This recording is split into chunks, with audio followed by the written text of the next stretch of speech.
How about this? How about Cody did get annoyed. Of course. Well, how about this? How about it's not even a fucking accident? How about he wants this clip being shown? Who put this clip out there? He did. Who did? He did. Van Dam? His people released it. Jerk off. Because Cody said, I talked to Cody about it. Wait, did you say Van Dam put this clip out there? Yes, Van Dam put his clip out there. Fucking fake fighter jerk off alert. Fake fighter jerk off alert. I want attention. I want attention. Fuck you, Van Dam.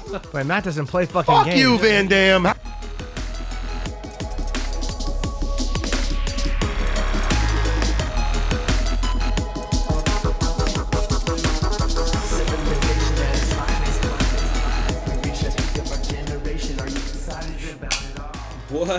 What up, everybody, and welcome back to yet another Sound of Violence podcast. If you're new to the show, we are an MMA podcast about MMA podcasts. Each week we let you know the episodes you should catch, skip, and the ones you can't miss. And I am back again with my not my ho-host. That's a different lady. You've heard of her on some of the commentaries. Shots fired. This is my co-host, Chris Dapper. What up, bro? Oh, did I say I'm Pulver? I'm Pulver. So. Yeah. That's Chris. What up, bro? We're both Chris. Well, that's and true. I am here. I am back yet again for another, what hopes to be a great episode, which it should be. That's right. Fun. Did we tell the listeners of our original name for the show, Two Chris's, One Cage? Oh, yeah, huh? I definitely made that up right now. Yeah. It's real terrible. I was going to say, I don't remember that, but I'll roll with it. Oh, boy. Anyway, that's a heck of a start. Why don't we get into our super real, not fake sponsors? Our Papa Vodka presents Doug Stanhope presents our sponsors. What are we drinking this week that you got? So it's Guinness. It's their export stout, which I always get confused. Like, what's the original one called again? Like, Drought? They're draft. They're just like, so what is that? Isn't that technically a stout in a way, in a weird way, kind of like a regular Guinness? Yeah. Yeah? Yeah, technically it's a stout. It's a very, very light stout. So this is their export stout. It's their 200th anniversary edition. It's brewed with black patent malt. And it says the Open Gate Brewery. I believe, is that a collab? Or is that just the name of their brewery? No, I think it's just the name of their brewery. Well, yeah, because they're out of St. James Gate, Dublin. So that's just the name of their brewery. I just didn't know if it's called Guinness or the Open Gate. I'm assuming. Guinness is also very vague with, like, what the difference between their beers are. Like, it took me a long time to figure out that their export stout... No, not the export stout. The, excuse me. This is celebrating 200 years in the United States. Oh, in America. You're right. That's why it's red, white, and blue. That makes sense. I was like, okay. But anyways, there's chocolate in this export stout, and I think it tastes pretty good. I like it. Because I know a couple weeks ago we had the rye amber ale that they make. Yeah, I actually like this a lot. It's got a little bit more of a chocolate malty like backbone to it. And especially for it being in a bottle, not in a can, it's way less watery than normal Guinness in a bottle. Yeah. So, yeah, solid malt backbone. I'm actually kind of a fan of this. Other sponsors? I don't know. Do we have other sponsors? I'll shout out. What's the name of that? I was going to say shout out to Sprouts for, I had some bomb-ass sandwich they made me and then some boneless chicken honey barbecue things. There we go. I'll shout out Elko Tijuana down here in San Diego where I had a bomb-ass California burrito, double wrap sour cream, like a motherfucker. Also, whatever weird, like, slow and roll. What's the name of that? Whiskey? It's weird. This is Hochstadler's Slow and Low Rock and Rye. It says made with straight rye whiskey, raw honey, navel orange, rock candy, and bitters. 84 proof. Yeah. Not terrible. Kind of weird. Yeah, it was pretty interesting.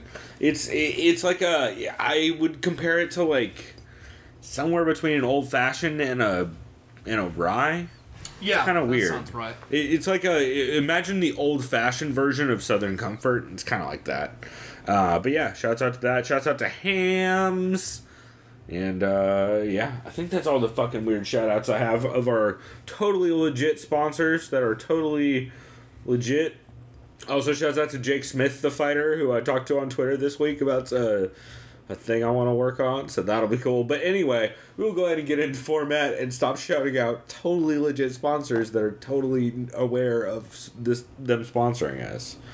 Why don't we get into format, Chris? Should we address the show art of fucking it being the dopest shit ever? What I'll say real quick, too, is the original show art we had in mind, which is still a funny pick. Mm-hmm. If you follow Donald Cowboy Cerrone on Instagram, there was a picture I came upon where he was in Amsterdam with his girlfriend, and he had a pre-roll in his hand, and it looked like he was just nonchalantly reading or something. It was just a funny pick. Which is even funnier since, of course, Nate Diaz tried to get high on national TV. Yeah, I'm pretty sure he didn't really try to light the joint. No, because if he tried, he would have done it. Yeah, and I know it's illegal in Texas. He doesn't fuck. And they wouldn't care either. Like, in the middle of a fucking stadium next to kids? Probably. Like if he lit it, yeah. Next to Leonard Garcia's kids. You would have gotten fined heavily if he did that, yeah. You know those kids in the background that were making all the crazy faces? You see any of those memes? I saw the one creepy looking bald guy who's looking at the camera like this or something. Oh, yeah. See, there was a couple kids in the background. Evidently, they're Leonard Garcia's kids, which is hilarious. But yeah, fucking Nate Diaz. We'll talk about that later. And then our intro for this week was, that's right, we're using Mike Perry later in the episode. As like the bridge. Yeah, Mike Perry will be our second break, but our first break is Matt Serra talking about Jean-Claude Van Damme, which is fucking hilarious, and will come up later in this episode. Which, if we start with format, I could tie it into my first... Is that your catch? Yes. Perfect. That ties in quite well, because holy shit, does he shit on Jean-Claude Van Damme in the way everyone should. And I'll let you chime in too, because you probably have more details. I was kind of vague in my notes, because half the time when I was listening, I was driving, and don't ever text and drive and write notes, please. No, yeah, and there's no good way to dictate notes, like, for a podcast, because you have to be listening to it at the same time. For me, I jot down notes that I actually remember, or can recall, like, on a dime. So, his guest, or their guest, they had two guests. The first guest was professional kickboxer Alain Moussi. Let's slow down with the professional kickboxer. Isn't he like an actual kickboxer? He's trained in kickboxing. Oh, dude, I actually have literally no idea. He's an actor. Well, I actually thought he was like a competing kickboxer. I have no idea. I don't think. I have no idea. Dude, I literally have no fucking clue. I'm pretty sure he's just trained. I mean, I'm sure he's had a fight. I don't think he's an active kickboxer. I'm pretty sure he's just an actor. So, excuse me, I'll pump the brakes on that. But yes, as of right now, he's an actor, a stuntman. Hella French-Canadian. Yeah. Sounded like, every time he said, Georges Saint-Pierre, you're like, you are French-Canadian as fuck, bro. You kind of sound like Bane Ludwig, too, if Bane Ludwig was Canadian. That's fucking hilarious. I didn't catch that. Like, just the way he talks. It's like if Bane Ludwig shouts out to Alain Moussi, though, because we did a commentary on his latest film, or latest film we saw. No, we did the one before it. That's what I meant. The kickboxer Vengeance. Was he in Vengeance? He's played the main guy. That was him. Oh, really? Yeah, he fucking beats up Dave Bautista. I was very drunk for Vengeance. I don't know if you remember. I'm sure. Shouts out to the homie Judo Bill Tyler. Our other sponsor we forgot. Fucking Kangaroos MMA out in Sydney, the OG sponsors. Yeah, Alain Moussi played, because remember you kept telling me we were arguing at the beginning of that. You're like, bro, this is like Kickboxer 8. I'm like, but it's also Reboot. And you're like, is it? I'm like, dude, the dude's name is Kurt Sloan. Yeah, and it's Tong Po. And like, that's what he's talking about. Yeah, we rebooted the series or some bullshit. Yep. And then, so anyways, Alain Moussi was on there. I think he seems like a pretty chill dude. I guess he stunt doubled for Hugh Jackman in X-Men Apocalypse and got to wear the Wolverine claws. That sounds pretty badass. Pretty dope. And like one thing about him is he is an actor, but he's also French Canadian, so it makes him a tolerable actor.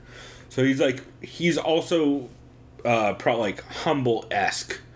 Like for an actor, he's very humble, and he's not just like normally I can't fucking stand actors. They just go to they're like too Artois or whatever. Well, no, the vast Artour. Artour, yeah. Auteurs. An auteur, or that maybe that's directing. Yeah, well, yeah, it is. Yeah, it's but no, the problem with actors is they pretend to be people for a living, and they think it's really important.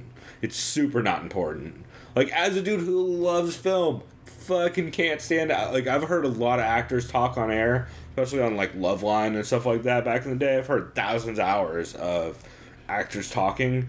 They are consistently the least interesting people on the planet. There's some exceptions. I know. Of course, yeah. Like, there's always for going to example, be. Joaquin Phoenix, because at least he believes it. He's a fucking crazy person. Well, I would say like insane. Daniel Day-Lewis, Vincent D'Onofrio, Yeah. People like fucking that. Yeah. Crispin Glover. Like those are very interesting, cool actors. Yeah, Joaquin Phoenix is the crazy exception because he knows he's insane. He's a and fucking embraces nut. it. Yeah, he's too method. out of his goddamn mind. He's like the shitty version of method, though. I also watch a lot of that Jerry Seinfeld show, by the way, comedians getting cards of coffee, and I love the actor Christoph Waltz. That dude's hilarious. Oh yeah, another great exception. Like Jim Carrey seems like a pretty level-headed guy too. Like he's been on there. no, Jim Carrey's a fucking crazy person. Actually, no, he is kind of nuts. Now He's super crazy. Actually, he was married no, to Jenny McCarthy. Oh so yeah, you no, have he to is be nuts. crazy Oh yeah, as he shit. is nuts. He is nuts. Yeah, no, never mind. Now I think about that. Yeah, he's pretty insane. And to play Andy Kaufman, you gotta be insane. Yeah, he that role changed that motherfucker. But anyway, we'll get back on. Anyways, topic. they discussed the legitimacy of Jean-Claude Van Damme's martial arts. And you mean the non-legitimacy? Yeah, right? Because That's how I wrote he's that. He's a fucking actor. Yeah. Who's done like maybe some the one karate. thing I remember Matt says, let's just get this out of the way. Jean-Claude Van Damme's a wannabe fighter. He's a fraud or some shit. Here, you help fill me in. There was a lot of shitting on it. Matt brings up of course 5 minutes into the show, basically the first topic Matt brings up is the Cody situation with JCVD. Yeah, I saw that video too. And he brings up that he thinks Jean-Claude Van Damme definitely kicked Cody in the face on purpose. And especially freaks out when he realizes that Jean-Claude Van Damme's people were the one taping it and the ones that gave it out to TMZ and everybody. Which is fucking... Yeah, at one point Matt just starts yelling fake fighter jerk-off alert. He's just shitting all over Van Damme and calling him a giant pussy. And like, it's real good. As someone who constantly wishes everyone else would shit on Jean-Claude Van Damme the way he deserves to be shit on. Like Steven Seagal. Why the fuck does everyone not call Steven Seagal a bloated alcoholic idiot I mentioned this to some dude at my work who watches MMA. He's like, yeah, but Steven Seagal actually did teach Anderson Silva some Aikido. No. And I'm like, no, he didn't, dude. Are you fucking kidding me? Aikido? Aikido? Isn't that like some Krav Maga where it's like counter... No, because Krav Maga at least has effective things somewhere. Yeah, because I know in the it. Israeli forces use it, so at least... Oh my god, fucking Aikido. It's like, it's not Tai Chi, but Jesus just some bullshit, Christ. like, I don't know.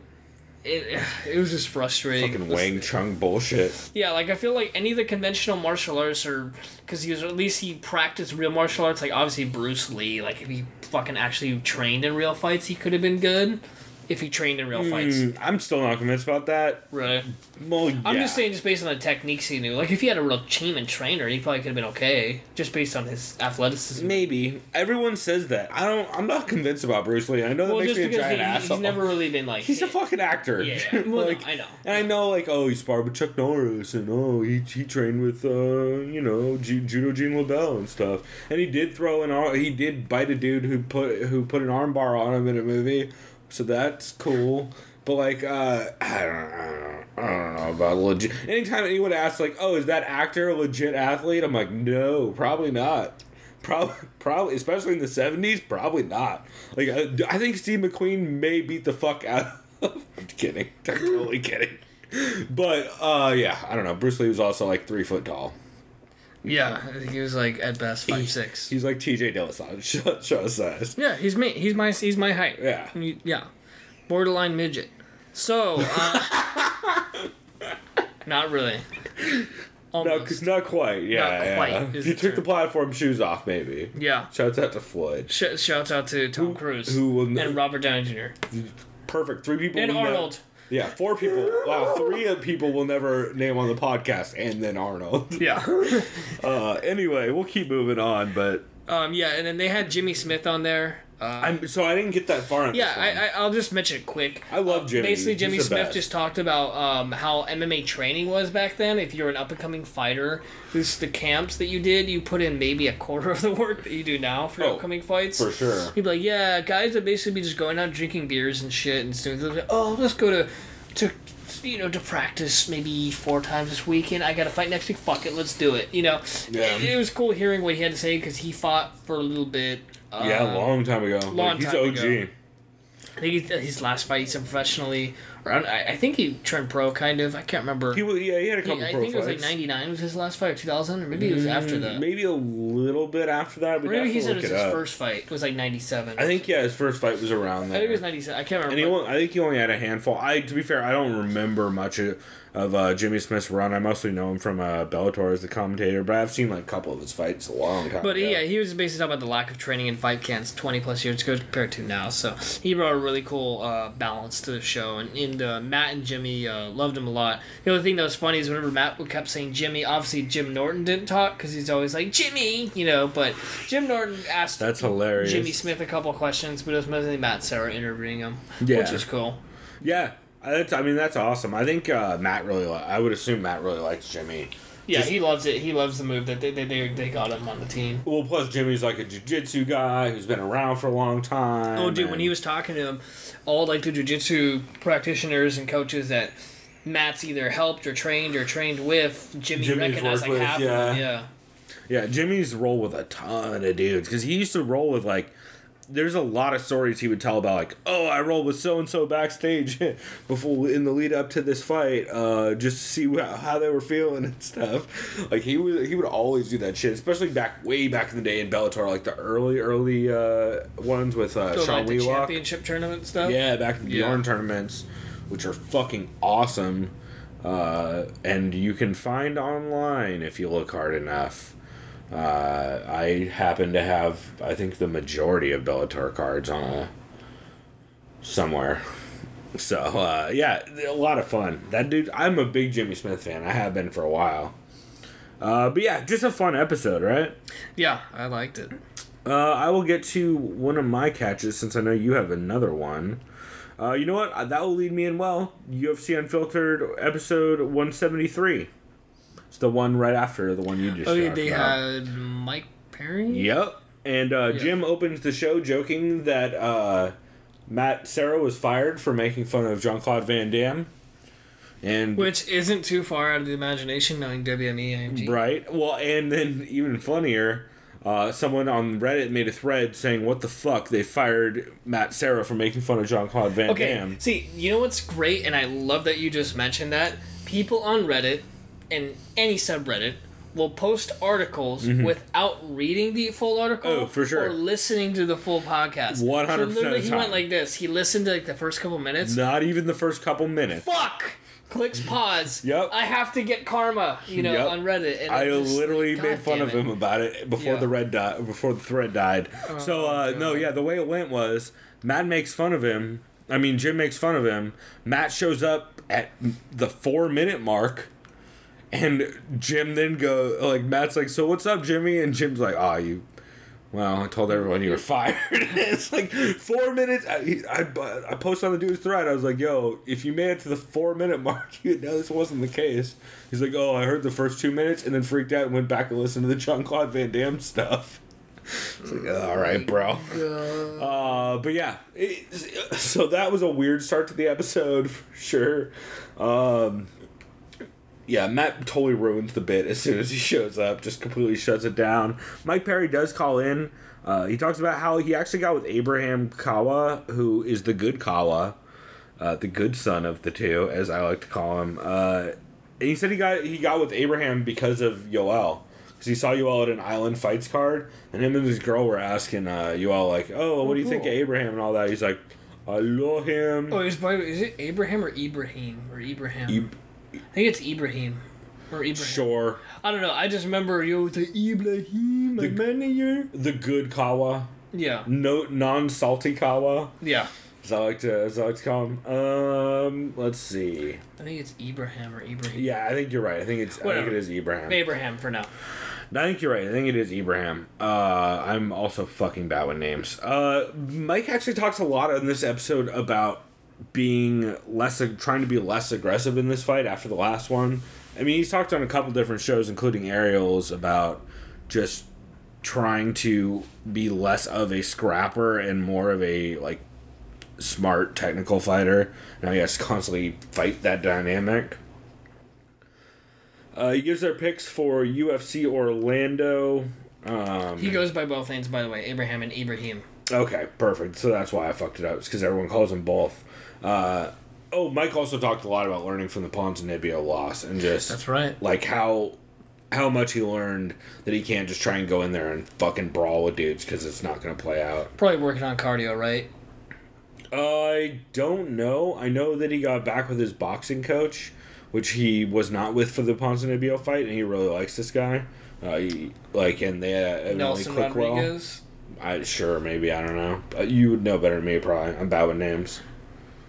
Yeah, just a fun Mike Perry interview. Mike talks about, he's just really open about the growing process he's been going through and how he's been trying to learn to become not more well-rounded, but just more like game plan focused rather than just trying to go in there and throw hands with dudes. Also talks a lot about training with Jacare, which is cool. That's right. Jacare's at his camp now. And then Jeremy Stevens calls in. And the first thing they ask him is if he's seen the movie Indecent Proposal. Oh, is that isn't that some movie with Ryan Reynolds and someone? No, it's the one with is it Demi Moore that's in it? Kevin Costner, Demi Moore. He will pay a chick $1 million to fuck him. Anyway, Jeremy says he never saw the end of the movie, and then Matt just goes and spoils it. But yeah, just a random getting Jeremy Stevens' thoughts on Indecent Proposal. I did not think that was going to be part of the things they talked about. And then Jeremy talks about the quick turnaround and how he wasn't even dinged up at all after the last fight. Unfortunately, there's some clipping on Jeremy Stevens' phone, which is kind of rough to get through. Probably going into a tunnel. No, because it's just consistent clipping. I think it's just a bad connection, or I don't know. That shit just happens sometimes. He has Sprint. Well, it might. It's hard to tell whether it's on Jeremy's side, the recording software side, what the fuck it's on. But a little bit of clipping, and then other than that, Jeremy talks about how he really likes the style matchup with him, and he matches up with him well. So I always like Jeremy Stevens. I'm of course a big fan of Mike Perry because he's a fucking shit-eating wild man, as Pat Wyman would say.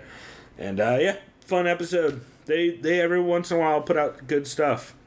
But yeah, no, Matt Serra rather did not get fired from the show because he talked shit about Jean-Claude Van Damme. So why don't we lead into your other episode? Catch this. Yeah, stuff. Yeah, mine was Heavy Hands. Good episode. Yeah, I liked it a lot.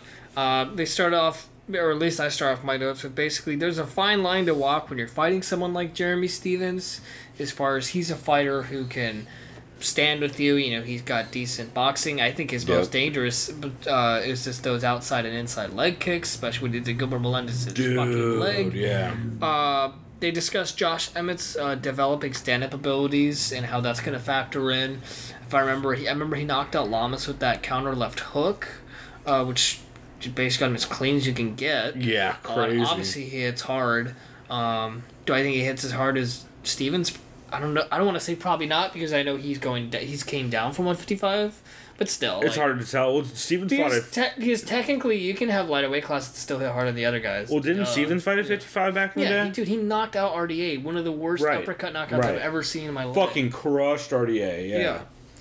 But also a running theme in this episode that was super funny is Pat Wyman keeps having the notorious Fight Pass error. Fight Pass, yeah, where it says connection error in the and remember he's like, I think I should just refresh my Google Chrome or sign in again, and it got rid of all the shit. He's like, I forgot my password. Yep. Now. So yeah, he lost. He took forever to remember his password. Later in the episode, he's dealing with tech support while the episode is going on, and he's getting real angry at him. It's pretty good. They talked about what's the perfect game plan when fighting Stevens is to go back to the Cub Swanson fight when he fought Stevens. You basically have to negate the exchanges when you notice Jeremy Stevens kind of starting to go in or when he's going to throw volume on you, especially when he gets you up against the cage, which is where you don't want to be when you're fighting Jeremy Stevens. Oh yeah, 100%. He will he's just going to keep feinting level changes and come up and throw murder hooks at your face. Other couple notes I had is they said Max Griffin's actually a tough matchup for Mike Perry, but they said since Griffin is very hittable, they're very certain that Perry's going to take this one. Yeah, they had some good points on Max Griffin and how people are kind of sleeping on him. I fast-forwarded about 20 minutes. I heard them discussing Derek Lewis and how he's increasingly getting better because in his performance last week, there weren't any aimless kicks or knees. I thought that was kind of neat. Kind of evaluating Lewis. And I can't remember who they said he should fight next. But as far as just the news, rumor wire goes, I saw mentions of Lewis versus Ngannou. That's who he keeps calling for. Stylistically, that makes sense because both these dudes throw bombs. Both these dudes have trouble with cardio. And both these dudes cannot defend on their back. For sure. Except Derek Lewis is a way better wrestler than grappler. Yes, of course. Yes, way better. And actually, good. That's a good part to skip 20 minutes out of the middle because it was just a giant breakdown of Gilbert Burns versus Olivier Aubin-Mercier. Well, because that's what it started, and I was like... Which is like a giant bummer. They're also... That fight's off the card. Yeah, so it's like, that's a bummer. But, yeah, fun episode. They talk a lot about Vic versus Trinaldo, who Connor keeps calling Frankie Redwood. I don't know if Trinaldo or is it Masra and Duba mean Redwood.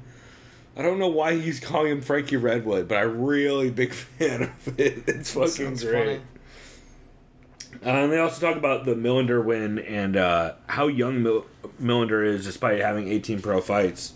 He's only 30? I don't even think he's 30. I think he's 30. I think he's like 26.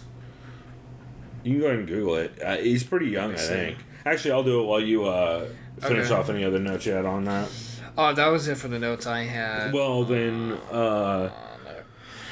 yeah, they had some fun fan questions talking about the differences between fighters and how they think about like their own game plans. Like DJ does very little thinking about his own game plan, whereas like Cruz will talk to you all day about his own game planning and like setups to feints to stuff, you know. Curtis Billinger is age 30. 30, all right. Born in Anaheim. Oh, he's a SoCal guy. Still, the 30 is young for having 18 fights. Oh yeah, that's a good point. Pretty crazy. So, yeah, definitely a fun episode. The other episode I have as a catch is The Outsiders, which is Jeff Sherwood and Josh Gross's Patreon. It's really fucking funny. Jeff talks about trying to go to Big Brother, which he had tickets for, but he couldn't get in. To see who Chuck, right? Well, so it would have been to see Chuck because he's good friends with Chuck. But Chuck got kicked off the first week of Big Brother. Kicked off as in voted off? Or voted off. He got voted off. Oh. Because I'm guessing everyone in the house was like, maybe let's not have to deal with the head tat and the mohawk in here. That can murder all of us CTE. if we piss him off. Yeah.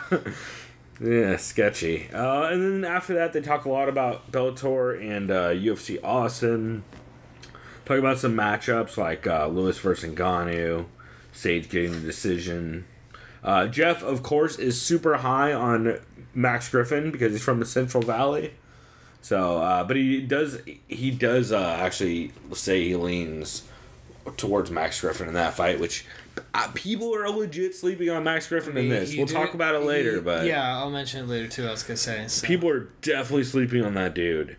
At one point, Jeff is also a huge fan of Angie Hill's Twitter, which of course, because how could you not be? But it's funny because Jeff and Angie Hill, I think, are maybe the two most different people on the planet. But yeah, just a fun episode. A lot of talk about the union stuff and the Deadline article about the TV deal that came out, which talked about... Did you see that Deadline article? Essentially, it's a lot of numbers about like who they think Fight Pass is... who they think they're going to sign the TV deal with.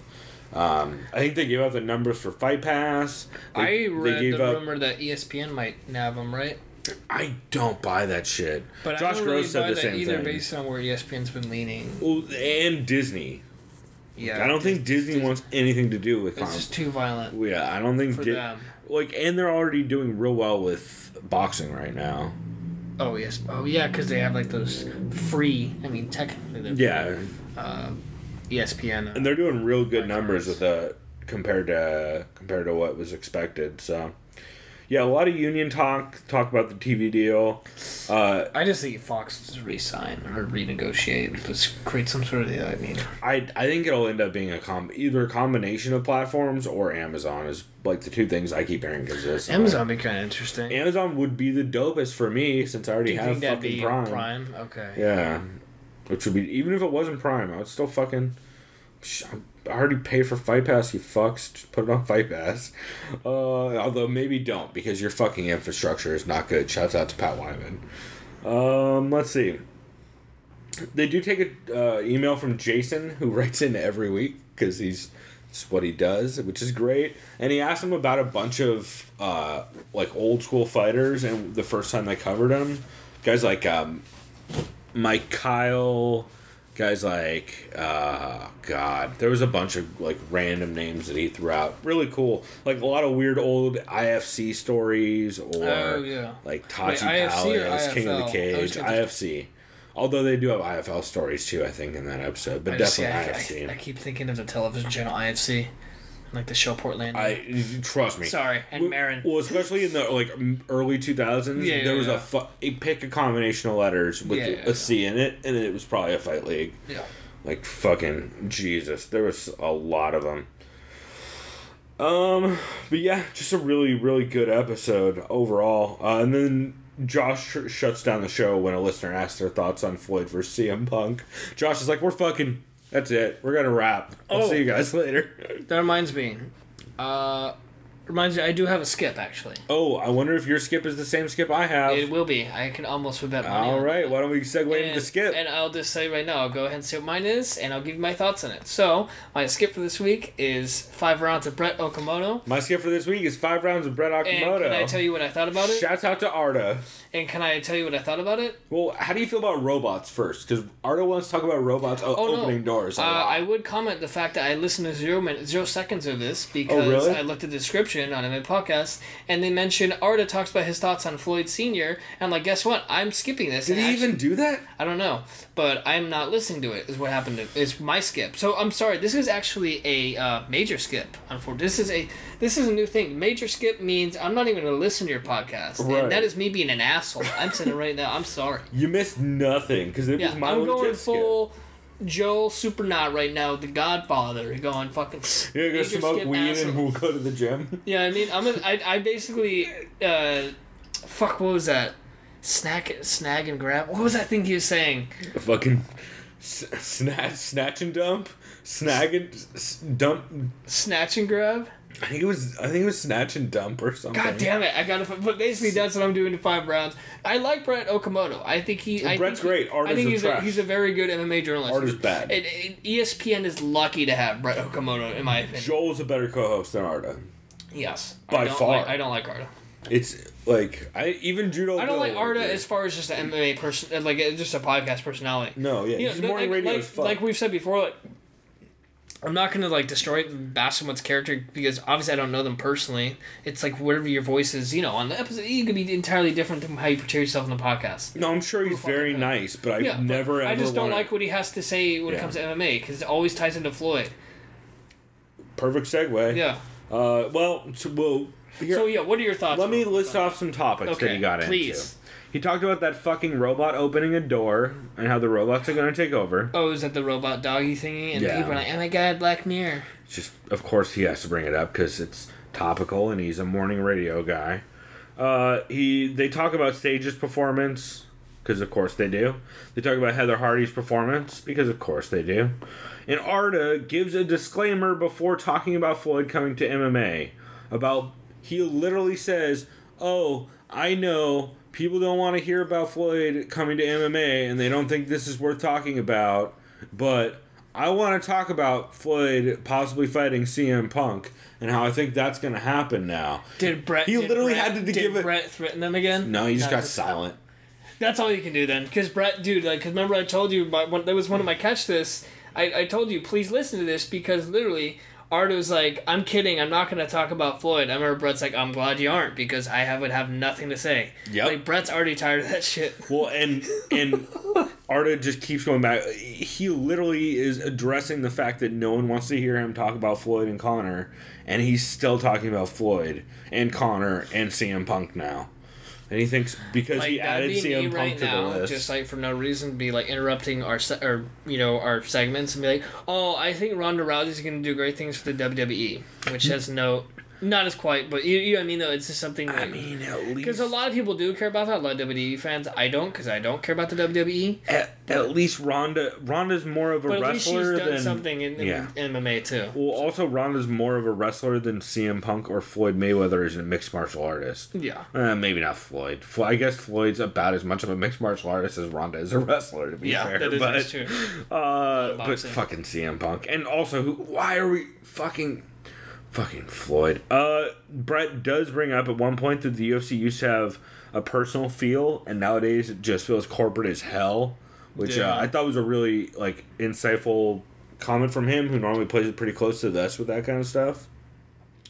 And then Brian Ortega does call in on his birthday to talk about the short notice fight against Frankie. He said he's 27 now? I think he just turned 27, yeah. I believe so. 26 or 27. 27, yeah, because I remember he was 26 when he fought Cup. Yeah, and he talks about meeting Mike Tyson at a UFC event and getting his That must have been pretty surreal, yeah. Yeah, he talks about his dad meeting Mike Tyson and stuff, and talks about the upcoming Frankie fight.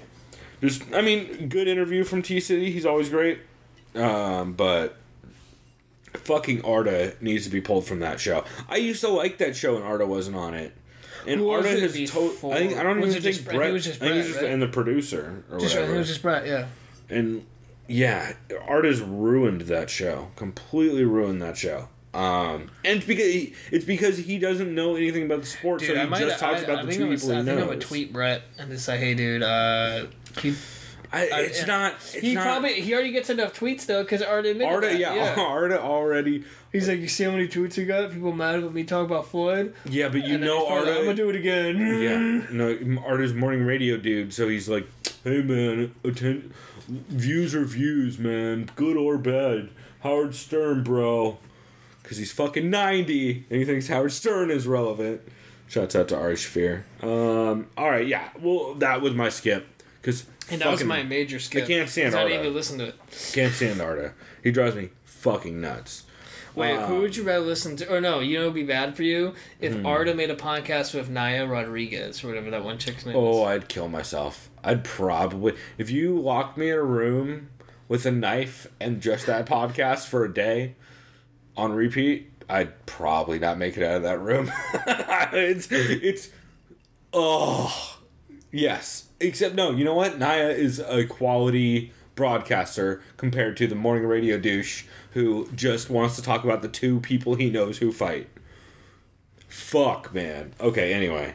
Also, he doesn't watch any of the fights. Oh, shouts out to a Facebook comment I saw. MMA Fighting had an article about Frankie Edgar supposedly being Conor McGregor wanted to offer to fight and step in, which is complete trash because that would never have anyone to made weight. It would have been a catchweight anyway. Well, yeah. That would have happened. Oh, bro, I'm gonna make 145 in 4 weeks, even though I haven't made it in 2 years. But I remember I saw some casual fan, clearly casual, talking about besides the whole comments that Conor would mop the floor with Frankie, which made me laugh.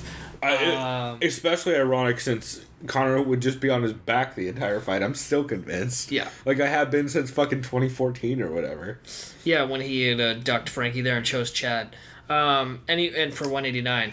But yeah, someone had mentioned, Conor's one of the greatest of all time because he does this. And remember I told you that joke, if Conor were to ever make a quote about not defending belts, is, I don't defend belts, I take them. Or I take, someone literally said, Conor doesn't defend belts. He takes over. I'm like, you fucking... Oh, my God. Yeah. That dude's about to get banned from this show. He's so close to getting banned until he actually is signed for an MMA fight. I'm going to just tweet at Brent, like, hey, dude, can you, send Arda on vacation so I can have you as a catch this? Just you. I just... Why? I don't understand why they're... God. Anyway, let's move on because I'm getting fucking depressed. What is the episode you think people can't miss and should definitely listen to instead of 5 rounds? So, I've mentioned the MMA Hour before. For this one, it was his in-studio guest, Mike Perry. Great segment. I thought this was a very fucking good interview. Mike Perry was as honest as he's ever been and open to a lot of different things. Yeah, he's talked about a lot of the stories before. But he recaps them in a new way. I'll recap. I'll do this pretty quickly. I didn't take too many notes. when asked about, hey, you know, how is it to fight in your now home of Orlando? Because Mike Perry grew up pretty much being a nomad. His parents were divorced when he was an early age. Yeah, back and forth from there in Detroit. All throughout Michigan and near Detroit. He says he's stoked to fight in what he considers his home now of Orlando. He was talking about when he had called out Colby Covington during the UFC retreat because apparently he had played a game of cornhole against Max Griffin at the UFC retreat, which is probably, 6 months ago now? I think it was like I don't know when that was. It was at the end of the 9 summer. months probably. Okay, it was probably almost a year ago, but basically he had called Colby out. Maybe like he had called Colby Covington out because he said, I wanted to prove Colby's a bitch by knocking out Griffin. If I knock out Griffin, I'll prove Colby's a bitch because evidently Max Griffin went to decision in his debut at 202 against Colby Covington, which, if you think about it, that's fucking impressive. Wow. First of all. I didn't know that. Yeah, it was on the same card as Mike Perry. They both debuted on the same card. Interesting. Mike Perry and Max Griffin. Mike Perry fought a Korean gentleman, or I apologize, I forgot his name. He had bleached hair. His name is something racist according to Alex Nichols. Well, Alex Nicholson is a shithead. I believe I know it's that's Mike Perry's boy. I'm sure he might be a cool guy when he's not making... I think it's Kyung Gil. Yes, it is. Yes, that's him.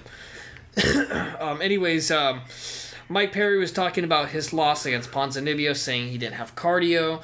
His main problem is he didn't have his cardio coach, Nelson Rodriguez, during the Ponzinibbio training camp, and he exclusively decided, hey, man, I need you back. Can you help me out? And I think he's boxing and cardio. And his coach said, hell yeah, I'd be glad to help you out. So that's why he's very confident in this fight against Griffin. He says his cardio is on point. Says he's some of the best shape he's ever been in. Yeah. He's been saying all the right things in the lead up to this fight. Yeah, as far as just what he wants to do, as far as like family or with his girlfriend, he says he's in the best place he's been in a long time. You know, he says he's got his dogs, his girlfriend. He says he wants to get a Winnebago or an RV. He says that every 6 months or so. I just want to get a Winnebago and drive. But it's because he's hesitant though, because he's used to moving around. He says he kind of doesn't want to re-experience that. Dude loves chaos for sure. Yeah. But basically, he'd want to see the countryside and train in multiple gyms while traveling. That'd be kind of neat. Be good for him. He did mention Jacare as part of his gym now in Orlando has been a huge help in his grappling training, I bet. Holy shit. Yeah, Jacare's a fucking beast. And that's exactly he's probably what like, Jacare, can you is. help me against the cage like what Ponzinibbio did to me? And that's why I lost the fight, or partly why I lost the fight against Ponzinibbio. Yeah. So that's got to help.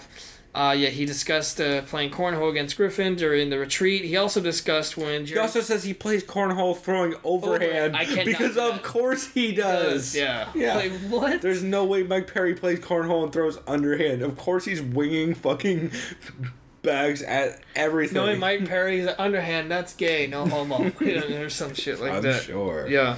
I'll throw like a girl.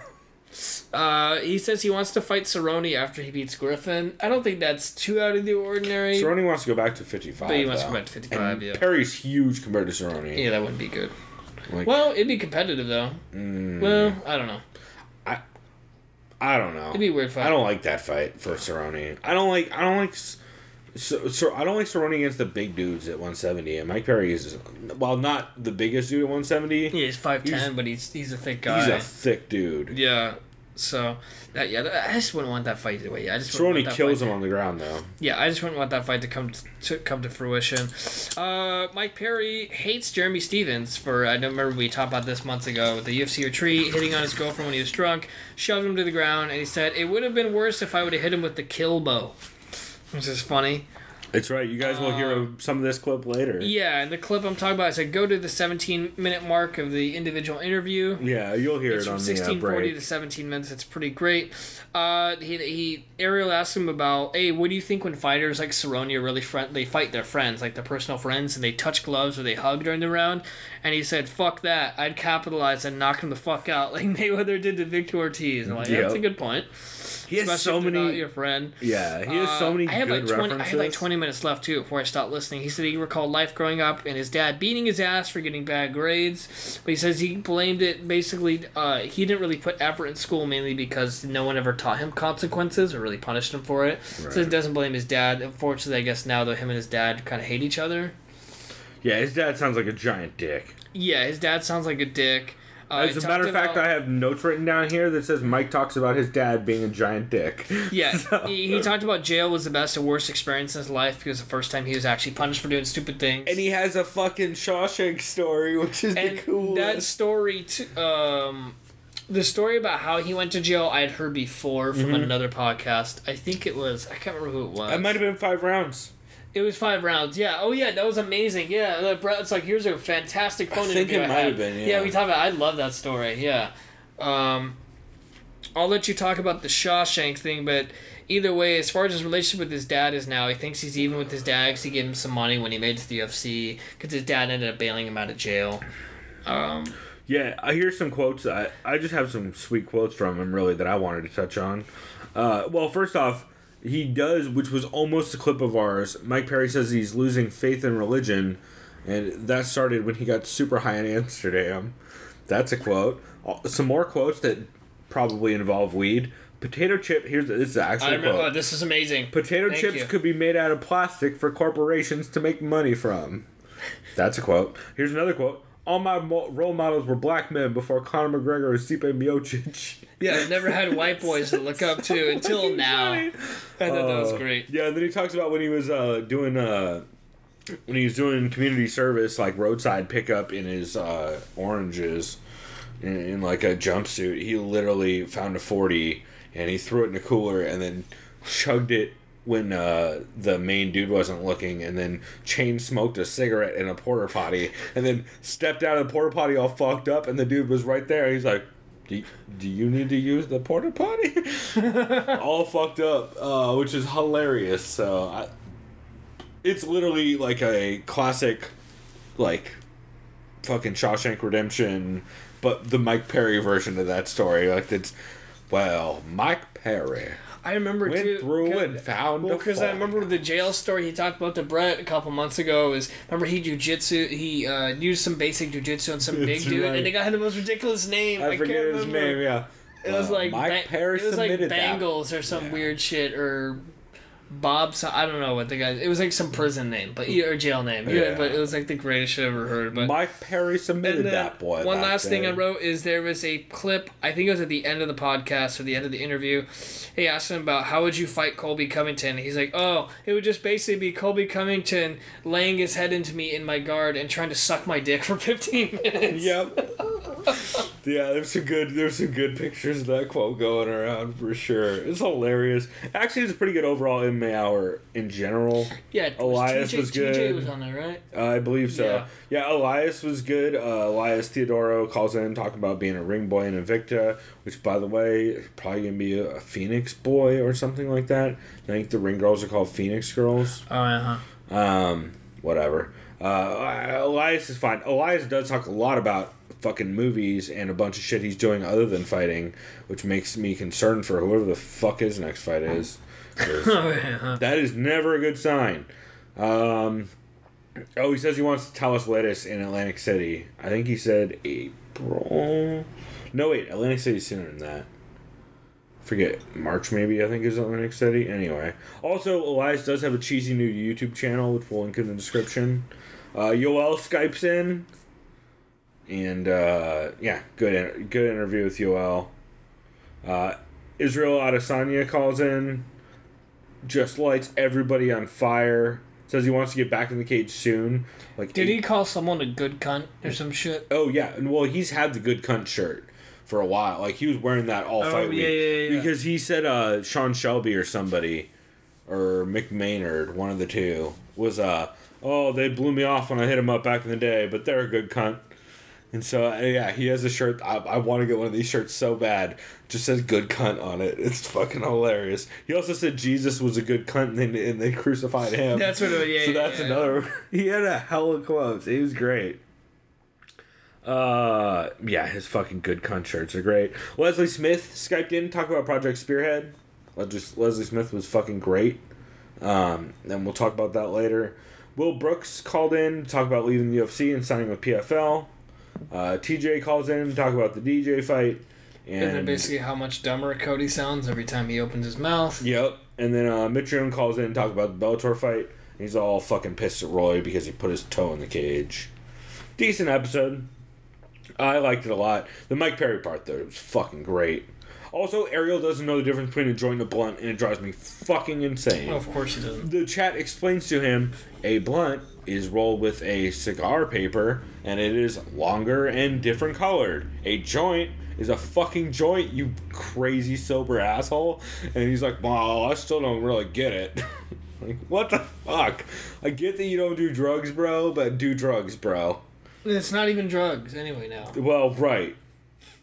Yeah. Well, according to UFC. To be fair, he's had fucking one... I think he's had one Guinness in like the last 20 years or some crazy shit. He's probably had one. Yeah, he's the worst. Ariel's the worst. Just get faded, Ariel. Be an adult. Alright, I've got some can't misses. I don't really know where to start with these. Well, you know what? I'll start with Ragin MMA episode 25, which is Cajun Johnson's podcast. And he had Leslie Smith on, who they've had on before. And she comes on to talk about Project Spearhead and how it came about. If you guys don't know, Project Spearhead is it's the first step in a unionization process. It's not a union. Project Spearhead, essentially they're trying to get 150 signatures that they can basically submit to a board that then decides whether or not you are a union or a independent contractor. And then once they make that decision, then they go forward on whether you're going to be an association or a union or how that works. And she made it very clear, and I feel like everyone keeps missing this part. She's made it very clear that just because you sign the cards for Project Spearhead doesn't mean you're signing up for Project Spearhead. Because once the fighters begin the process, they get to choose which union they want to represent them, or association, depending on how that independent contractor decision goes. But it's not like if you sign the Project Spearhead card, you're going to be stuck with Project Spearhead as the union you're with. I see. Okay. Like, essentially, they're going to get to vote on everything. And Leslie's being super transparent, just really insightful. I highly recommend checking it out. She does say at one point that's really interesting, is that the card signatures are only valid for 1 year. So there is a little bit of a time frame on it, because they have to get 150 signatures within basically whenever that first signature was signed, they have to get 150 within that time. I see. I mean, they can always start the signature process over again, but like they're kind of in a year time frame. And it's been sounding good from what I've heard. They've definitely got some signatures in. And I know she reached out to guys like Justin Ledette, who posted on Twitter this week saying, like, yo, UFC, why the fuck can I get any medical bills paid for? And I'm yikes. I was injured after my fight and you all keep blowing me off and shit. Leslie Smith's like, that's fucked up. Here's some information about how we should have a union, because that shit should not be happening. And yeah, Leslie Smith's just fucking great. She's great. She's hilarious. She's adorable. She's the artwork on our podcast. She's a bad motherfucker, and her ear exploded one time. She gave 0 fucks. I was real mad they stopped the fight. I'm a humongous Leslie Smith fan. I don't know. Yeah, they also, this episode was recorded last week because they also talk about their picks for the Yancey vs. Cowboy card. Even though the episode came out early this week, they were slow to release it, I guess. But they talk about their picks for that card. And Leslie Smith desperately tries to Google people while they're making picks because she doesn't know half of them. But yeah, fun episode with her. And Leslie's fucking great. The other can't miss that I had was one of the craziest fucking episodes I've heard in a long time. And it makes sense when you realize it's MMA Roasted, which is already a fucking chaos of a show. And the guest was Tonya Evinger. Oh, of course. This is put out on Friday before Bellator. Of course, that'll be nuts. Yeah, it was taped on Friday before Bellator, and it came out on Saturday. And he's on location in Houston with Tonya. Tonya, while they record the podcast, is at her sponsor's house laying tile in the bathroom. Oh. Because she does construction, and she loves that sponsor, who's a doctor out in Texas. And so she's like, yeah, no, we can get that. I can do that job for you. She's got like a crew of people, like including fighters that are That's actually amazing. It's hilarious. Tanya's the fucking best. If you guys don't like Tonya Evinger, you don't know anything about Tonya Evinger. Go watch the Embedded series for 214 when she fought for sure. Because there's a Conor McGregor fan who has a tattoo of Conor McGregor on his inner thigh. She's like, how about I get a tattoo of you, or how do you get a tattoo of me on your balls? And the guy's just like, huh? Tanya's the best. Tonya, here's some quotes from Tonya. Jesus Christ. What else is there to do in Missouri except have babies, drink alcohol, and work construction? Talks about how she pulled her girlfriend because her girlfriend was there with her friend. Yeah. And like she's like making out with some random chick, and then Tanya's girlfriend went home with this chick, and then later Tonya ended up dating the chick. That's fine. It's like weird, fucking crazy Tonya stories. She talks about playing football and wrestling when she was in high school. There is a little bit of rough mic noise if you're sensitive to that kind of thing. It's not super loud. It just sounds like someone's brushing a cable or something like that every like couple minutes. It's not that bad, but there is a little bit. Man, Tonya, she does talk about practicing with Nick and Nate back when she was training with them way back in the day, and how practice would start at midnight most of the time. Great. Talks training with Uriah Faber and everyone at Team Alpha Male. Uriah Haber? Yeah, Uriah Haber. She starts slamming everyone. She slams Fatal Femmes, the promotion. Says the worst promotion ever. She slams Gary Shaw for being a cunt who threatened to sue her. She slams Rico Rodriguez and Casey Uscola. She slams her ex, Michelle, who's a giant whore, evidently. She slams OTM, or Off the Mat, I believe is the clothing company that fucked her over and that she's having to sue. She slams Karina Dam for being a dick. She talks about Megan Anderson's visa issue and how it's weird that they don't talk about it. It's clearly a visa issue and everyone knows it's a visa issue. She says Yana Kunitskaya probably gave Mike England a handy or something. She is putting on an amateur card that's going to be a combination of boxing and MMA on 420 in Houston. It sounds like a grand old time. Yeah, the date was just a coincidence. Sure it was, Tonya.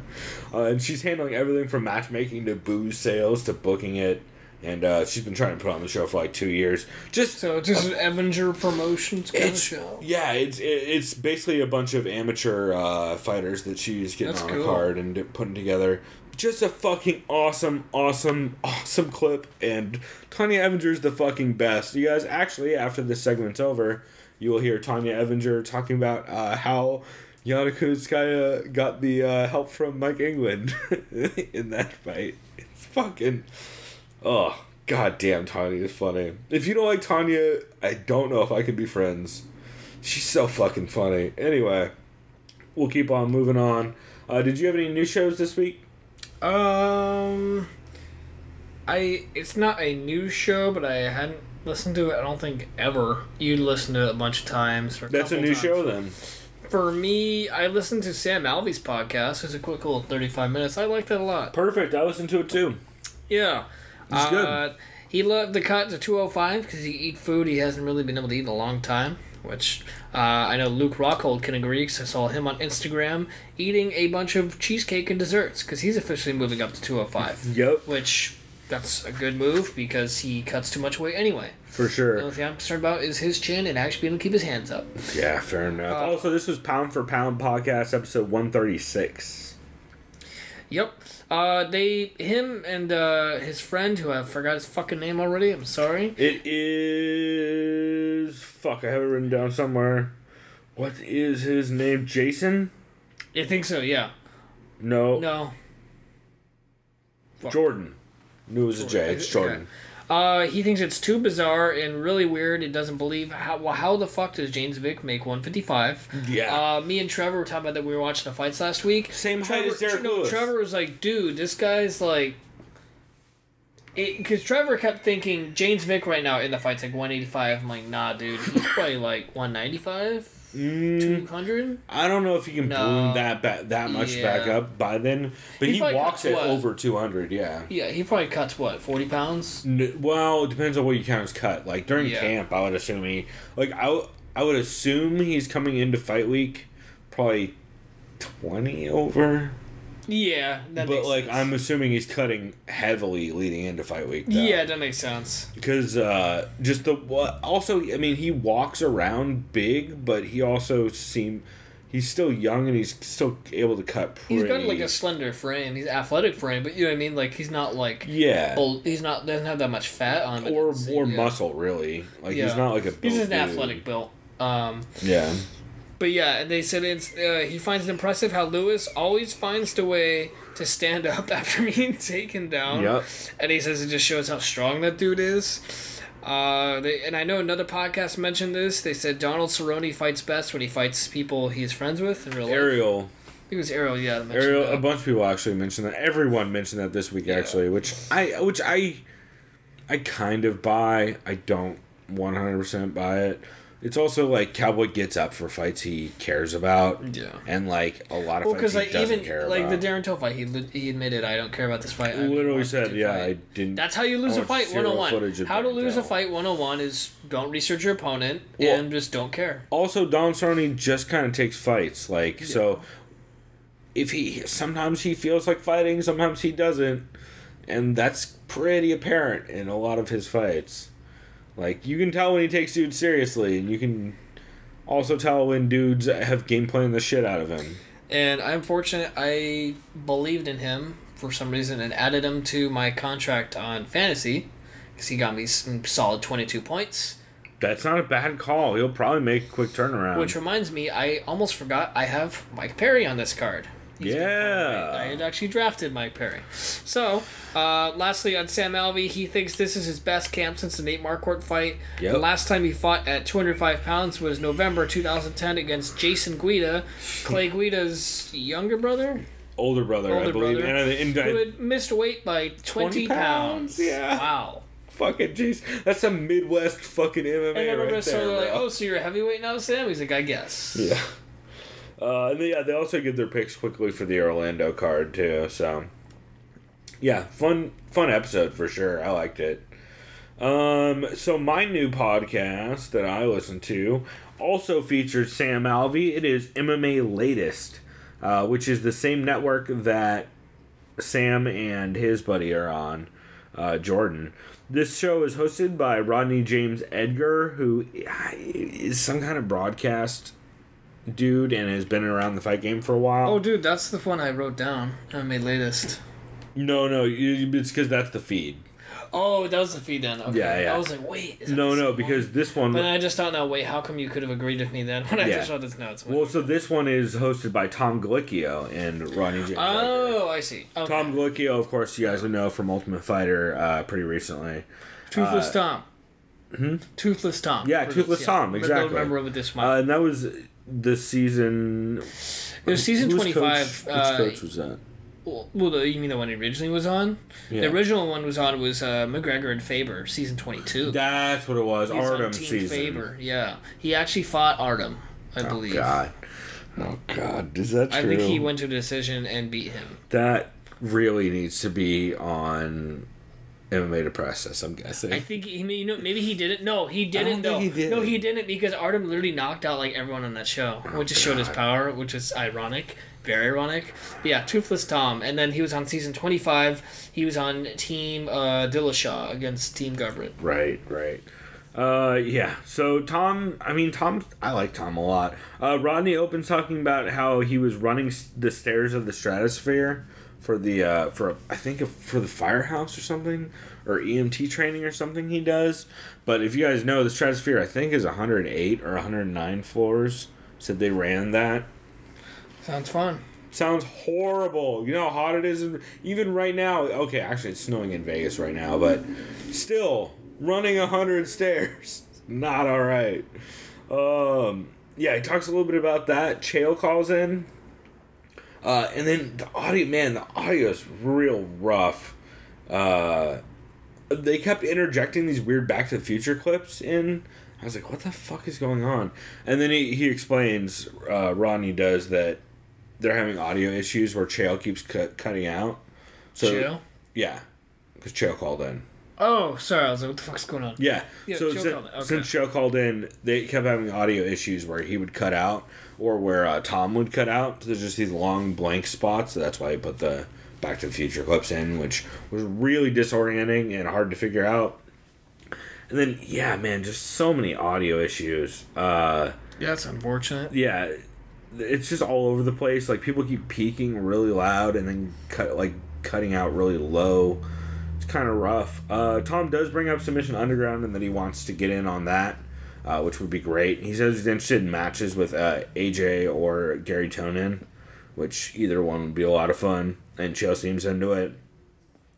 They briefly talk about Chael getting the W in Bellator, and talk about the Winter Olympics, and then Chael drops off the call, and there's a solid 5 minutes of Tom trying to reconnect with him before giving up. There's some Mike Jackson versus CM Punk talk. And then they talk about they might get Ashley Yoder on next week, and they're trying to get Jens on. And then at the very end, Sam Alvey's hanging out in the chat talking to him. So they're like, fuck it, let's just call Sam Alvey. So they just Skype Sam Alvey, and he hangs out and talks for a while. Talk about Tom Glicchio and Sam Alvey's amateur team, which is the California Krakens. Who you guys can... I don't know if they're the same dudes, but I have pictures of some of Sam Alvey's amateurs up on our website. I remember when you went to the Del Mar Fair, right? Yeah, if you click the link in the description of this episode, or in the show notes on thesoundofviolence.com, we have a bunch of pictures of Sam Alvey coaching some dudes down at the Del Mar Fair last year. And I'm definitely going again this year, because that was a lot of fun. But yeah, I mean, it was an alright episode. The audio issues were rough, but it's hard to blame them. Apart from the weird inserting Back to the Future clips, which really was disorienting. But I mean, it's hard to get mad at someone for Skype's fucking me over with Chael, But overall, it seemed fun. I like Tom Glicchio a lot, so I'll probably check it out again for sure. Especially if they get Ashley Yoder on, who they joke that everyone keeps saying Ashley Yoder fucks up Tom in practice. So they want to get her on to talk about it, which is hilarious. So fun episode, but yeah, the audio issues were kind of rough. Is there anything specific you wanted to shout out other than that?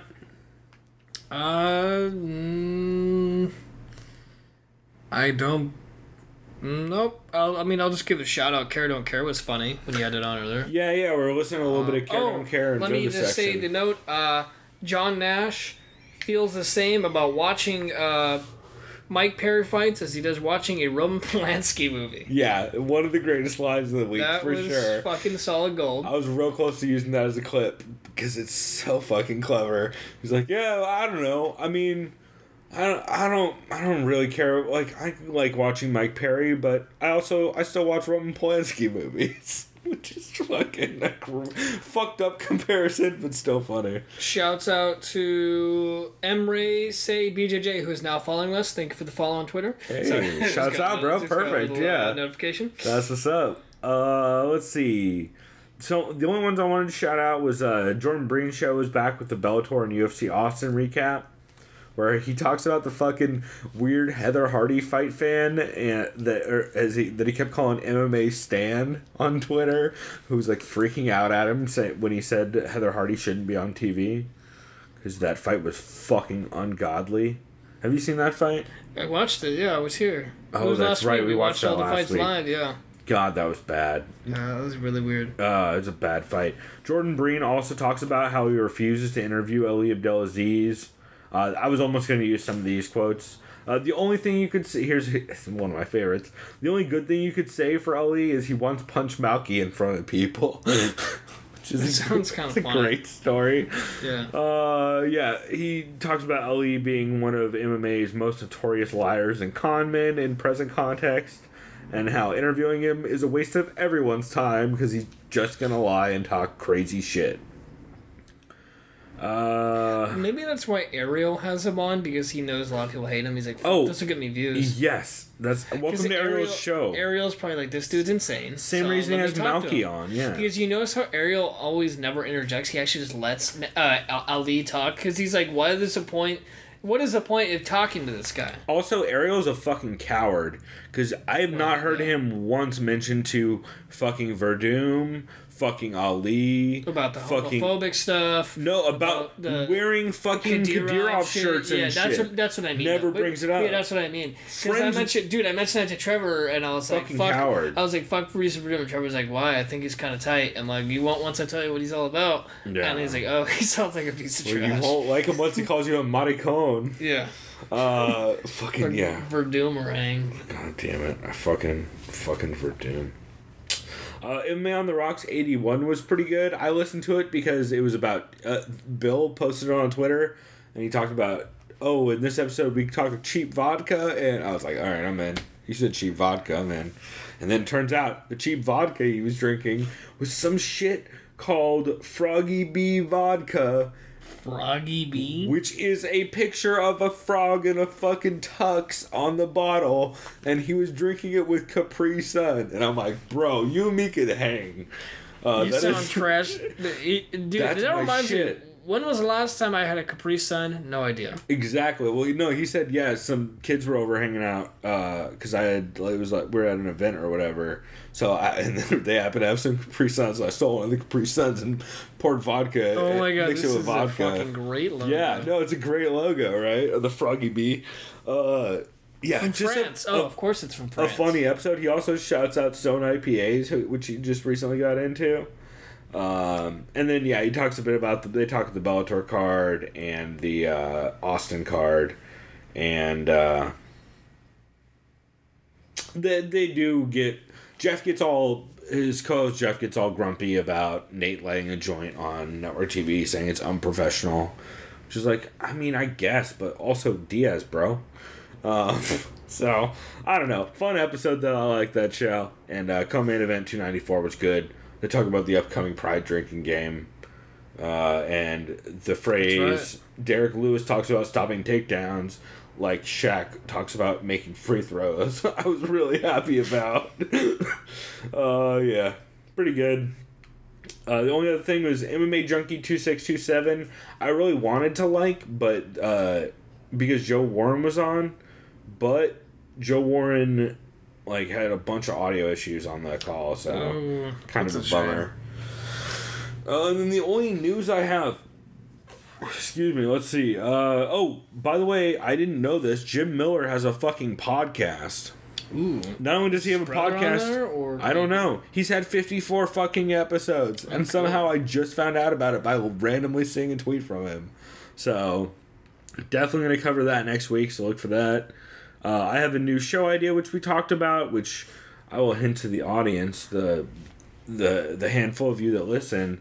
I have a new podcast series I want to do where Chris interviews fighters about a niche topic that a lot of fighters are into, and street fights. Yes. And I don't want to ruin the name or anything. Do you want to say at the end of the podcast we're done with the fight? Yes. Because then people because they'll forget now, as we mentioned it now, like, okay, well, I just want to get to them actually talking about the fights and their picks. Right. So if we mention at the end, they're like, oh, well, that's the last thing I just heard. Yeah. Well, and it won't be at the very end. We'll mix it in. Yeah. We'll mix it in somewhere. But it's a good name, and I want to be clear ahead of time. It's in respect and respectful. I'm not trying to shit on anyone, living or dead.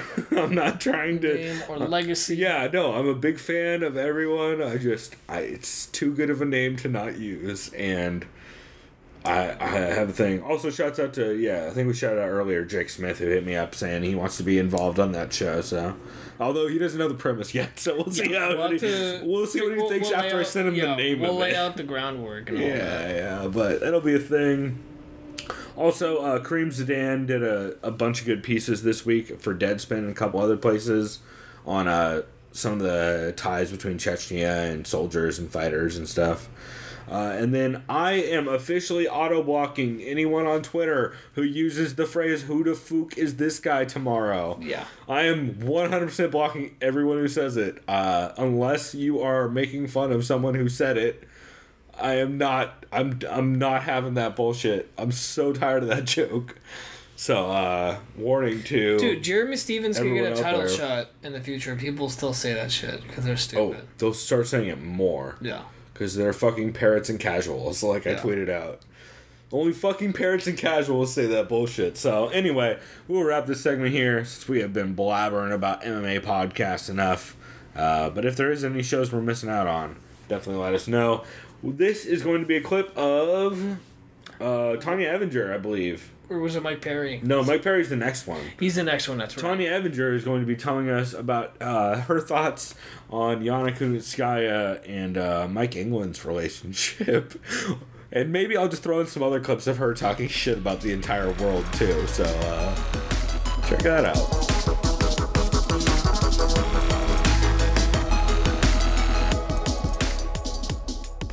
Whatever. You don't think all these girls are fighting Cyborg for the money? They're not fighting her because you think Yana's going to beat her? Give me a break. She's a turd. Does Yana have any chance to beat her? No, I don't know why she's fighting. She was so scared when she fought me. She was like crybabying before we even started fighting. The whole time she's desperate for any submission and she's like whimpering the whole time. Did she surprise you at all the first fight? No. The ref, she must have just gave a handy or something.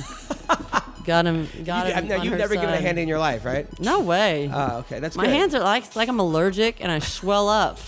As soon as I even get in the same room with a wiener outside the pants. You've made out with guys before. No, you guys are gross. You said you've kissed a guy before. Yeah, I'm sure I kissed a couple in college. Okay. Nasty. It was nasty? It's all nasty. What yeah. now? It's all nasty. Y'all are nasty.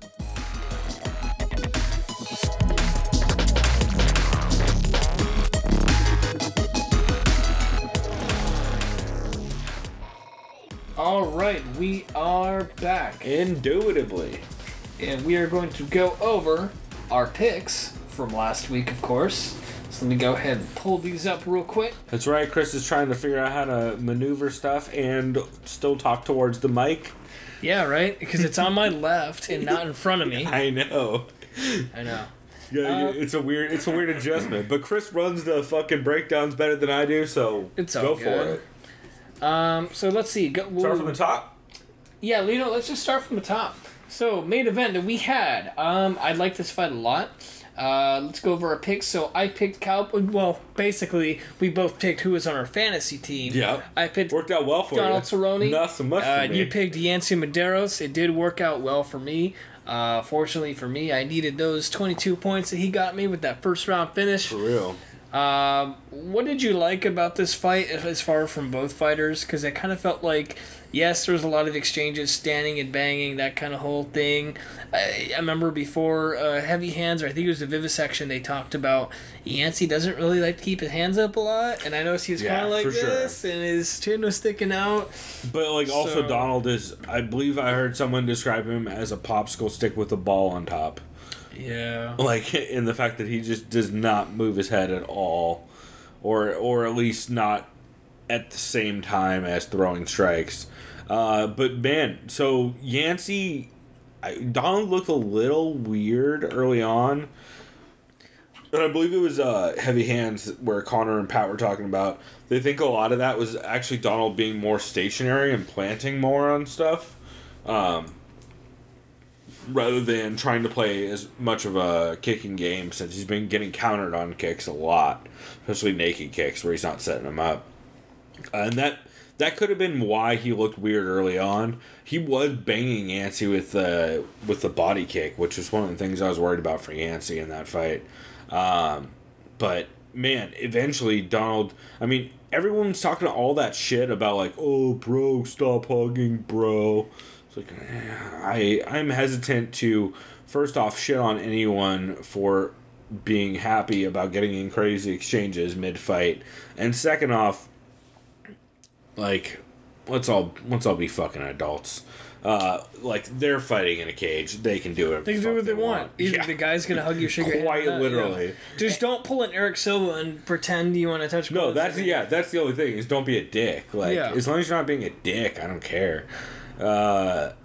But yeah, eventually Donald starts landing, and Yancey starts covering up a bit, and I believe I'm trying to remember the combo that actually put him out. I think he just caught him flush on the chin, like the edge of the chin. Yeah, I think. Well, I think it was a straight. Yeah, I believe. No, I think it was a right hook. So I believe because the whole fight and something Donald's been doing lately, which Luke Thomas pointed out in his Monday Morning Analyst, is Donald does a lot of throwing a big long straight right to the body and coming up with the left hand to the left hook to the head. And Donald's like set that up a couple times within his last couple fights. That's also the same way he set up the finish of the fucking Tekken combo finish on Rick Story. That's right. So he actually, in this fight, he bangs Yancey the body with the straight right, comes up with the left, and then bangs him with the right hand afterwards. And that's what set Yancey down. He finished it with 2 seconds left in the round, which is pretty crazy.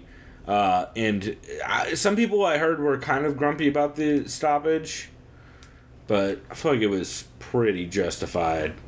Yeah, no, I thought it was a good stoppage. I mean, he was clearly couldn't defend himself at that point when he started kind of teeing off.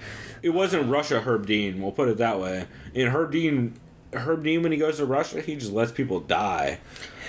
Or Herb Dean, Chris Weidman, Low Rockhold, or Mario Amasaki, Valentina Shevchenko, and Pachuera, or that one chick who only landed 3 strikes, and those were 230 blows dead. Well, that's just, Mario Yamasaki had insomnia during that fight. He just fucking straight passed out. Speaking of sleeping dudes, Derek Lewis was sleeping dudes and then sleeping on top of his wife. Yeah. According to him. We had Jimmy Hopkins, a.k.a. Marcy. That's right. I always forget about that joke and it cracks me up every time. It's just his fucking picture, dude. On Sherdog, he straight up looks like Jimmy Hopkins. He's just like this, too, with his fist.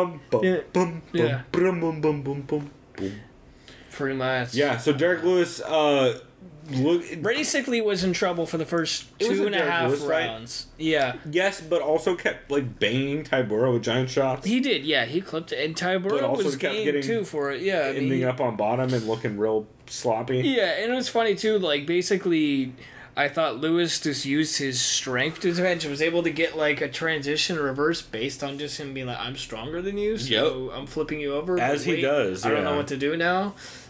Yeah, he just decides to like get up. Give the shimmy shake. Yeah. As Chad Dundas and oh yeah, I wonder like shake him off when Tybura was putting all his weight and he was just kind of like moving around and stuff. And it's not, no one calls it the shimmy shake, but him and his team, I guess. But yeah, good on Derek Lewis. I know he used his strength and his athleticism to be able to set up that knockout. But he basically, even though he was gassed third, he used what was left in the tank to just kind of get Tybura against the cage, and he was able to get the job done. Got the clean knockout. Yeah, I mean, dude is Yoel Romero-esque in his ability to just all of a sudden give a fuck and win a fight. Yeah. Like, that's the only way I can describe it, other than, like, Derek Lewis just wanted to stand up and punch somebody at a certain point, and it worked. It's hard to break down any part of his game, really. Because it just seems like he just waits his time to get up and hit someone. And that's kind of his game. But god damn it, am I not a fan. Oh man, and that post-fight speech. Oh, he said his girlfriend's name's April, or his wife, April, me. Yeah. He's April, tonight I'm going deep. I'm going deep. And then they cut away from that straight to Nate Diaz trying to light a joint. Not a blunt, everyone. What the fuck? Be adults. It's a raw paper. First off, if you don't know the Diaz's are using raw papers, you need to step your weed game up. Because obviously that's all they're using. Number 2, if y'all think a raw paper is a blunt wrap, you need to step your weed game up. Well, yeah, because I remember I heard so many idiots people on Reddit were like, God. "Who's Diaz lighting that blunt?" And that's when they got to joint. They're like, "Fuck you, same thing." Ariel, yeah, was the worst at that. Even Luke Thomas was correcting people on his show. That's great. He's like, I mean, if I believe I have this right, but because Luke does smoke weed, people forget. I think he has a card even. I think no. I think DC, I think I've heard. I think DC's legal, right? Medicinally, yeah. I'm pretty sure he has a card. I think he mentioned that one time. Yeah, I think it was during the. I don't know. I think he said he gets it for back pain. I mean, you get it for whatever you want. Yeah, well, and I think it was. He said what he has it prescribed for. Yeah, I think it was during the Gastelum thing. When Gastelum in Brazil got Oh yeah, hot. because he went off on that on USADA. I believe so, yeah. Anyway, Luke is great. I know a lot of people aren't fans of Luke, but I don't know. I like him. He drinks terrible booze and makes shitty hip-hop references and listens to black and death metal. Yeah. Oh, like I Dying can't. Fetus. No, like I hate half the things he says and does, but I'm a Luke fan in general. I think he's a fun character to have around. Anyway, speaking of fun characters to have around, James Vick had a weird fight. Actually, I wouldn't say that weird. I wouldn't say it's weird. I thought it was smart. Based on just the Super style smart matchup that Francisco Trinaldo brought with his grappling and just his ability to get inside, which he wasn't able to because of the game plan James Vick had. And perfectly executed. And if I recall correctly, didn't he get a clean knockdown on Trinaldo? Like, yeah, he knocked him down once, like with the fucking big ol'. I want to say, but he got back up. Yeah. But he definitely rocked him good. Oh no, he did rock Trinaldo once. Remember, Trinaldo was like this, and Vic was trying to go in, but then Trinaldo shot for a takedown, and then Vic sprawled. Okay, yeah. So Vic was, Vic is scrappy as hell. I mean, of course, he's the same size as Derek Lewis, height wise. Yeah, which is insane. Crazy. But then in that perspective, Mark Hunt's the same height as Conor McGregor, but not size. But yeah, I'd watch that fight. You guys, you should book more Conor McGregor. That's my new. This is my new Arda stance, but like fun Arda. Like if Arda was saying we should book Conor McGregor versus Mark Hunt, I'd be way more on board than the fuck. Okay, anyway, sorry, I'm still angry about the Arda thing. Yeah, fun fight. James Vick coasted hard the third round, which really took a lot of this. I mean, I shouldn't say coasted, but he played it super safe the third round. I thought that was the right decision. I think so too. You have a good feeling you're up 2-0, and you just need to kind of just play for. No, I think that's 100% the smart, especially when Trinaldo's trying to knock your head off. Yeah, and he dislocated his pinky finger. Yep. Which have fun trying to connect with that for sure. So. But it did take a lot of the steam off his post-fight speech where he was gonna go. He was gonna call someone out, but he decided not to. I believe. Well, yeah, you could tell he backed down a lot off of what he was gonna do because of the way that fight ended. But still, very very impressive win, and somebody going to have to fight James Vick in the top 10. I know everybody's trying to avoid him. I really want to see that Michael Chiesa rematch. Honestly. I think that's the fight to make. Chiesa's fighting Anthony Pettis, right? Yeah. I mean, you can't make Vic versus Pettis at this point. Like, that seems like... No, that'd be a downgrade. I guess if Pettis beats Chiesa, that puts him in top 10. Yeah, you can do it. But still, like, I'd rather see Vic get someone higher up than that. I'd want to see Vic fight Nate Diaz, but that's just me. That would be an awesome fight. He would get fucking bodied. Oh, he would on the feet at least. Yeah, well, just in general. In general. Just in general. Yeah, that's not a good matchup for him. The only way the problem is the only way he wins that fight is to put Nate against the cage the entire time. Yeah, and don't nobody want that. Because I don't think. I mean, as long as he is, he's still pretty susceptible to body shots and stuff. So, and Diaz brothers know how to throw a body shot or two. That would be a fun fight though. There's a lot of fun matchups for Vic though because of his size. It'd be fun to see him against pretty much everyone. Just keep him away from Evan Dunham because I don't want it. It's a sad. I don't like that matchup. All right, sorry about that. Fucking ambulance. So Curtis Millender versus versus Thiago Alves. Man, this went how I thought it would. Oh, we haven't even talked about who we picked. Oh, by the way, we both picked Lewis and Vic. This one, I picked Alves based on veteran status. Yep. The fact that if it's your UFC debut, it's kind of hard to pick you. But in the rare instances that it's your UFC debut and you are the real fucking deal, welcome to the world of the introduction of Curtis Millender. This guy looks very well-rounded for being a UFC noob. For sure. To that extent. And he had a great game plan. Like, he came out and pressured immediately, which is something you're going to have to do against Thiago, who's a counter fighter. This kind of mirrored the Vic Trinaldo fight in that Millender was like 6'3", and Alves was 5'9". Well, Alves, has always been one of the smaller one. Yeah. So it's kind of interesting, except Millender kind of let his hands go a little more. For sure. Like, he clipped Alves early with a clean left hook. And yeah, then, and he kind of prematurely was like, yeah, celebrated. Yep. He also he checked the leg. No, I think that was when he dropped him with the right or with the uppercut. Yeah. He dropped him 2 or 3 times in the first round. He swore that would have been a 10-8 round. I would think on most judges' scorecards if he didn't end up on bottom at the end of it. That's right. But right before the end of that first round, he ended up on bottom.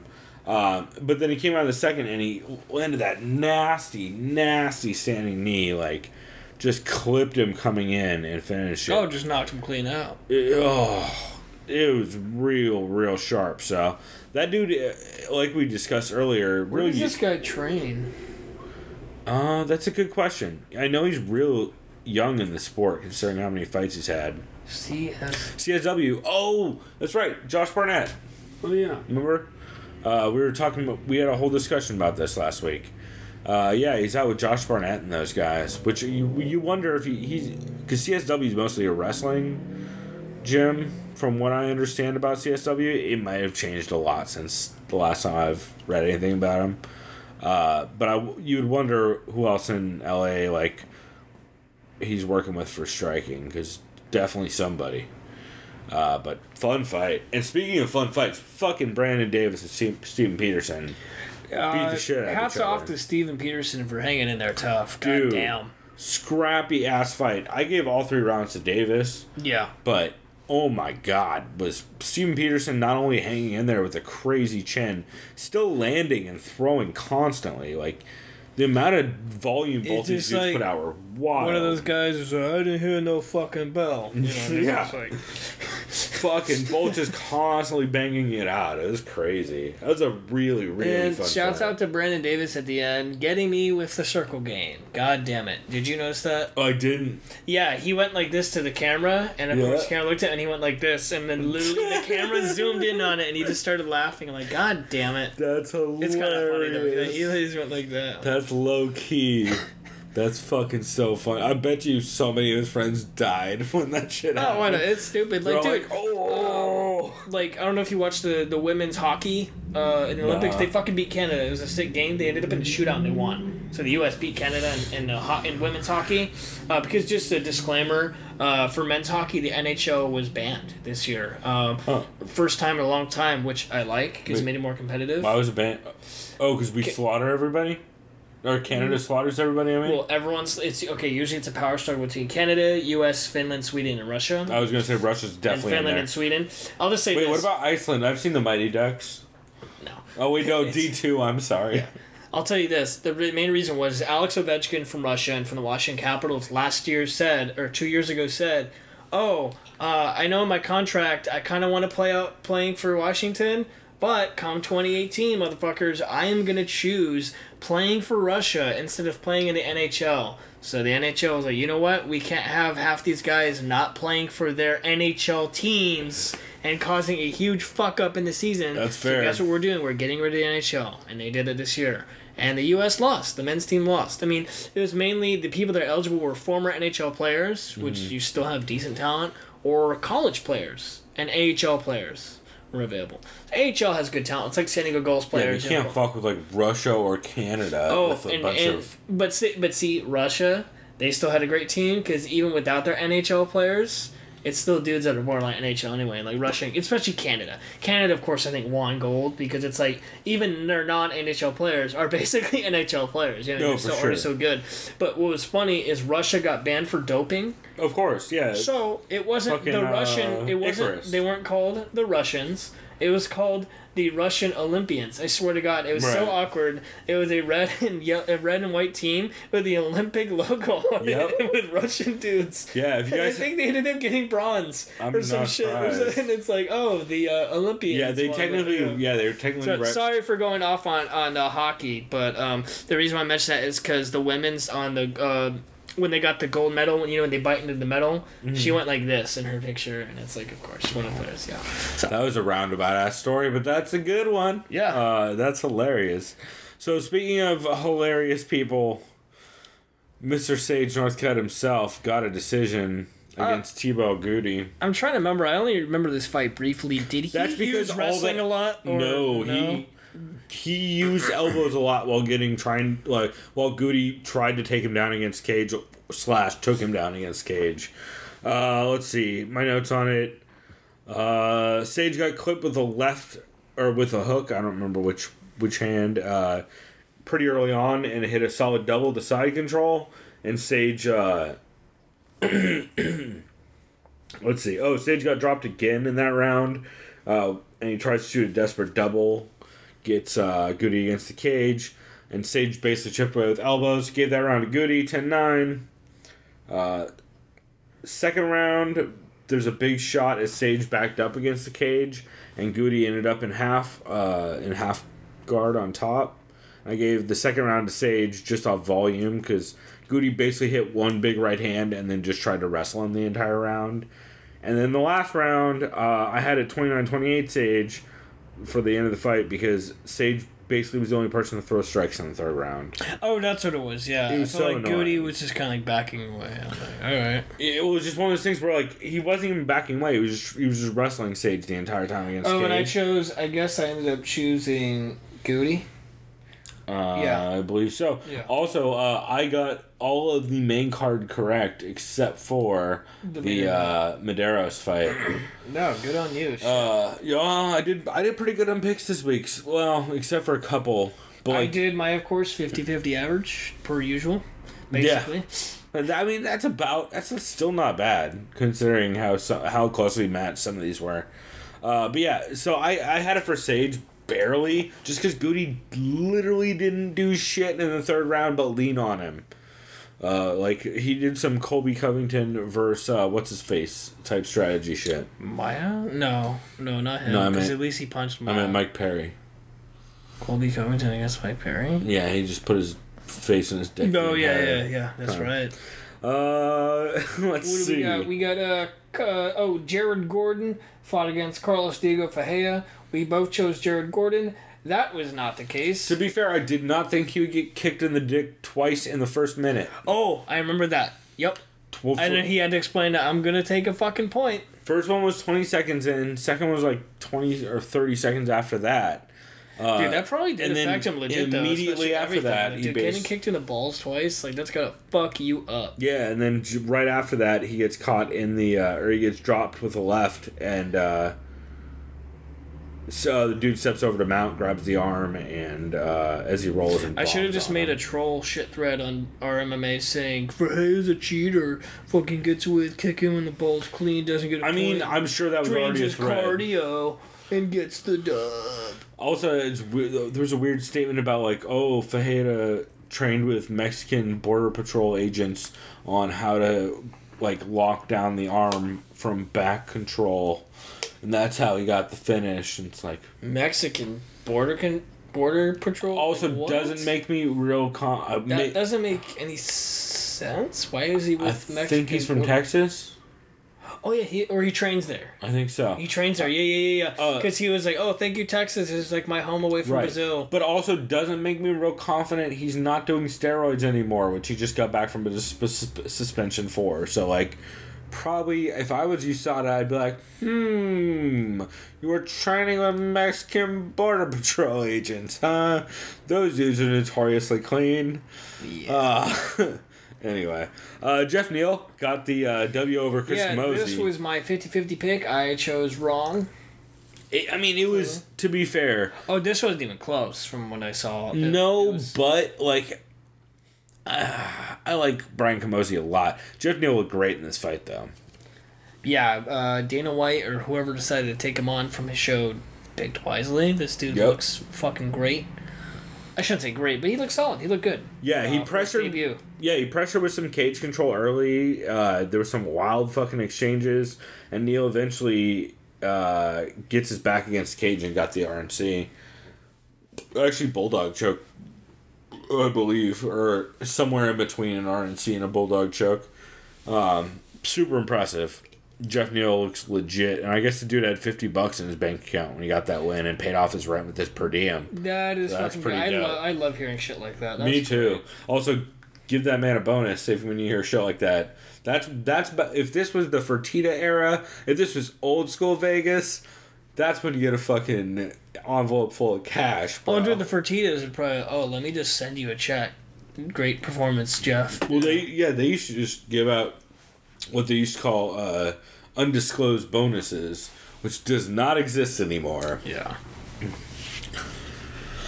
Anyway, we'll keep moving on. Let's see. Sanchez on Sanchez crime. The Sanchez brothers, not really brothers, or maybe it's a twist. We had Roberto Sanchez getting the submission via rear naked choke victory over Joby. We both fucked this one up. Was this a toss up? Like we didn't really know. I liked Joby in this matchup, but Roberto just 100% out scrambled him, which I didn't. I thought he would do good in the ground exchanges. I didn't think he was gonna just smoke Joby in the scrambles. Like he just smoked him out the gate, took his back, and that was pretty much it. Got him against cage, got the choke, and ended up Joby, I believe, fell back trying to get out of it, and then just got caught and couldn't get out. Like he did make an attempt to find hands, but eventually fell back and got Roberto got the tap. Fucking scrappy fight. Dude looks real good. Because Joey Sanchez is a tough dude, and he was real good over him. Too, yeah. Yeah. So that'll be interesting. The other fight we had, and remember, I didn't see these fights. The only fights I saw. This one, you saw the other two. Oh yeah, that's right. Because you kind of caught me up. Yeah, we watched the entire prelims except for the Lucid Podolova fight in about 10 minutes. So what are your thoughts on this? We both chose Sarah Morris. Yeah, I like Sarah Morris. I don't think she won this fight. She did dominate the first round. She hit a head kick like in the first 30 seconds to a minute, and then ended up on top. And she had a solid 3 minutes of ground and pound with an armbar attempt or two. Like, just solid ground and pound. And then the ref... Fucking, who was the ref in this fight? Jacob... Montalvo. That fuck. Yeah. Super incompetent stand-up because he thought dude, someone on Reddit mentioned what bad. They're like, what the fuck was that egregious stand-up? She was fucking her up on the ground, and like she was banging on her like a drum, and dude stands her up, and then Pudilova immediately starts popping Sarah Moraes with a jab and lighting her up on the feet. Like towards the end of that round, Sarah then comes out in the second, and Lucy again, just popping her with the jab and consistently sticking Sarah. Sarah's super fucking tough, but yeah, starts lumping up her eye. Definitely gave Lucy the second. And then Lucy in the third was still fucking Sarah up with the jab. Sarah did get the takedown about 90 seconds left in the round, but wasn't enough to steal it. So I had 29-28 Lucy. I know Sarah was bummed about the decision. She did real good, and she hung in real tough, and she did land some shots and get a takedown in the third, but I just feel like the way Lucy lumped her up and was able to land in the second and the early part of the third definitely won it for her. And then we watched the fucking Berkman fight. Wow. Also, did I make the mistake on air, or was this off air when I confused Josh Berkman with Brian Ebersol with the weird fucking arrow tattoo shaved into him? I think that was off air. I think it was off air, yeah. But yeah, I mixed up Brian Ebersol and Josh Berkman. Not surprised after seeing this fight, because he looked like late era Brian Ebersol. Just kind of getting clubbed and subbed like a motherfucker. I mean, I like Josh Berkman a lot, but man, he's on a lot of losses consecutively, and it's definitely looking rough. I was surprised they booked this fight in the first place. Do you think he's gonna retire again? I would hope so. Yeah. Yeah, like I'd like to see him in, like, I don't know, maybe like as far as like old school veterans, he's been there, done that. Pretty much. Yeah, I mean, like, yeah, I'd like to see him do like submission underground or something like that. Maybe do some grappling stuff. Yeah, maybe. I mean, he can do whatever he wants. I'm no one to say, but it's tough to watch. At least matchups like this, like where I think I said last week, there's no way I saw that going well for him. Similarly to the fight before this. Where while I thought Tim Williams was gonna hang in okay, I still thought he was gonna get deaded by Oscar Pichota. And I guess this is a good reason why Oscar is still undefeated. Yeah, I mean both dudes threw hard early, but Pichota eventually caught the overhand right after looking for it a bunch of times and just fucking floored Tim Williams and put him out. But fun card, man. Especially the prelims were this really is one good. of the better cards I've seen in a while. Yeah, on, Fox. I really enjoyed it. So, who do you want next for Cowboy?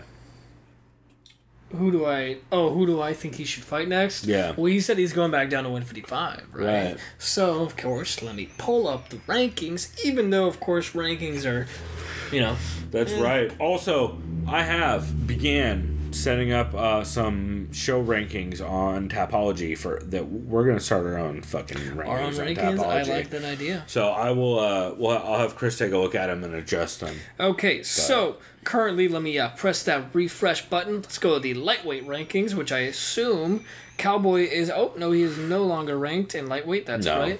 Which makes sense. So, but also, I think Nate Diaz is ranked in lightweight. He hasn't fought in lightweight in fucking forever. In what, a year and a half? Yeah. As long as Connor. Or no, 2 years. Yeah. So yeah, if I were to look right now, who should Cowboy fight as a lightweight comeback? Beneil Dariush should be an interesting fight. I think. Yeah. He's pretty scrappy. James Vick. That'd be a good fight. No. I don't know. I feel like that's That's who James Vick wanted. I know. I don't like that fight. It feels like Darren Till all over again. Yeah, that's a good point. A little bit. Other than that, you could do Ragin Al. That's not a bad fight. We'll see if Al gets the win over Paul Felder. Paul Felder, fuck. Did Donald ever fight Paul Felder? No, that'd be either of those. Yeah. The winner of that. Fuck it. Winner of that versus Donald, fight. That'd be good. If not, that means you're asking right now. You have Chiesa and then Nate, Kevin Lee. Chiesa would be good. But yeah, after that, Nate. Ooh, no, you know what? You go. Nate and above is not anyone above Nate is just not a good. I like winner of Chiesa versus Pettis. Let's do that. Because Donald would get a shot at Pettis again, especially when Pettis is not looking like old Pettis. And if Chiesa gets the win, Donald versus Chiesa, I think would be a fun fight. Let's do that, yeah, because I'll be honest now. Nate Diaz would beat up Cowboy again. Kevin Lee, I think, would... Well, it depends if he wrestle fucks him, because Kevin Lee is prone to getting hit in the face a lot, too. Yeah, I feel like Kevin Lee... That'd be a weird fight for Kevin Lee, though, too. Yeah. I would definitely lean Kevin Lee, though, in that. Yeah, Justin Gaethje would be, I think, a terrible fight for Cowboy. Terrible fight for Cowboy because the body shots. Yeah, that'd be really bad. Dustin Poirier, I think, now would be that'd be pretty even, more even than you think, I think, That would be fun, actually. That'd be a good fight. Poirier coming up from 45, Donald down from 70. Edson Barboza, I don't think that'd be a good matchup at all. And, yeah, Eddie Alvarez, nope. You can't give anybody that high. Yeah, you can't, yeah, no, because he'll be, no. But... Yeah, there's definitely some fun matchups. I mean, Donald's always fun, so you match him up with just about anybody, and it'll be good. Cool, man. Well, we will wrap this segment here. You guys can listen to a hilarious clip of the Mike Perry. Oh, Mike Perry. Basically talking about his thoughts on Jeremy Stevens, on Josh Emmett being the main event, and catching him at the Platinum After Party. That's right. Get fighted. Be back.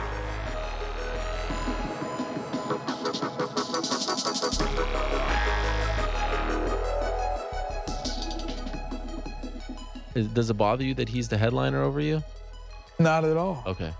It should bother him that after my fight, the stadium's gonna empty out. No, I'm sorry, Josh, Emmett, but nobody's gonna really be there to watch the main event. We're going to the after party, the platinum party. We getting fucked up.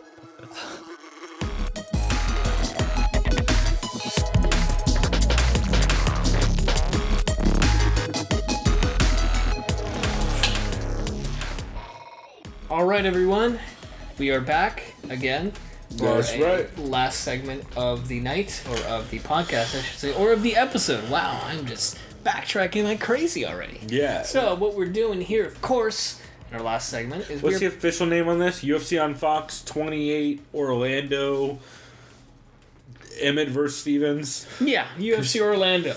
Emmett versus Stevens. Yeah, I've been trying to use the fighters' names rather than the UFC numbers or whatever, because fuck the UFC. Well, because remember at one point, what is it? Is it the FS one where it's like up to 120 something? I don't. Yeah, exactly. And also, like, the last thing the UFC needs is for us to be using its fucking number system rather than actually shouting out the people involved. Because, yeah, they don't need more promotion. Everyone's talking shit on this card, Chris, including the Vivisection. What don't they like? Well, okay. Everything about it. I know on Cara to Cara, Eugene was not even hyped on. Well, we'll mention it. Yeah. If I remember. I don't even remember what fight. I don't either. Oh, no, I remember now. And I was like, wow. Oh, Alvey? No, it was Ilir Latifi. He's like, don't like this fight. It's like, yeah. Okay. I mean, I don't like it either. I mean, I don't but like for it, different but, reasons. But I like... I care. I don't care. Like, I don't, not care about it. Right. He doesn't care at all. It's... So this card is gonna be fun, I think. It's a mixed bag, but it's gonna be fun, I think, either way. But I'm hearing a lot of people down on it for sure. Which, I mean, parts of it are understandable, but there's a lot of fun action fighters. If you look at these last 5 fights, literally that's like fucking great. Well, like the last 5 fights. And some of them are fucking incredible. Yeah. Like, there's some awesome matchups on this card, which we will get to the co-main eventually, but good God is that co-main event fucking fire. But we'll start at the bottom like always. We got Albert the Warrior Morales, American, fighting out of Carson, California, which is basically LA County. Yep. He fights out of Systems Training Center, Jiu-Jitsu. He is a bantamweight, 5'9", MMA record of 7-3, fighting off against UFC debut newcomer Manny Bermudez. Yep. Youngster, 23-year-old, 5'6", undefeated, 10-0. I've noticed that trend. Usually the guys who debut lately are undefeated or very. They got a good record. Yeah, they definitely got a good paper record, because once you step in an octagon, that's when the shit really starts. And you wonder how many of these guys that have been coming up that are undefeated recently were cast-offs from Ultimate Fighter. Yeah. That, like, hey, we happen to be in, like, somewhere near your region or something, or, like, hey, you're with a team that we know, or, like, we need you to fill a slot kind of thing. Because I want to say Albert Morales is supposed to fight somebody else. I could be wrong. Yeah, I don't know if we'll find out. We'd have to. I think Wikipedia might have it, but whatever. It doesn't matter. But either way, we'll start off first. Albert Morales, the last time we saw him, he's on a 2-fight skid streak right now, unfortunately. However, his first loss that he had his last 2 fights, Brett Johns. I don't think there's any shame losing into Brett Pikey Johns, the Welshman. That dude is well-rounded as fuck. Oh, super slick. Holy shit. I think that guy's going to be a future championship contender if he keeps going at it, in my opinion. And also, I mean, when you look at who he's fought, I mean, he's coming off the loss to Benito Lopez by decision.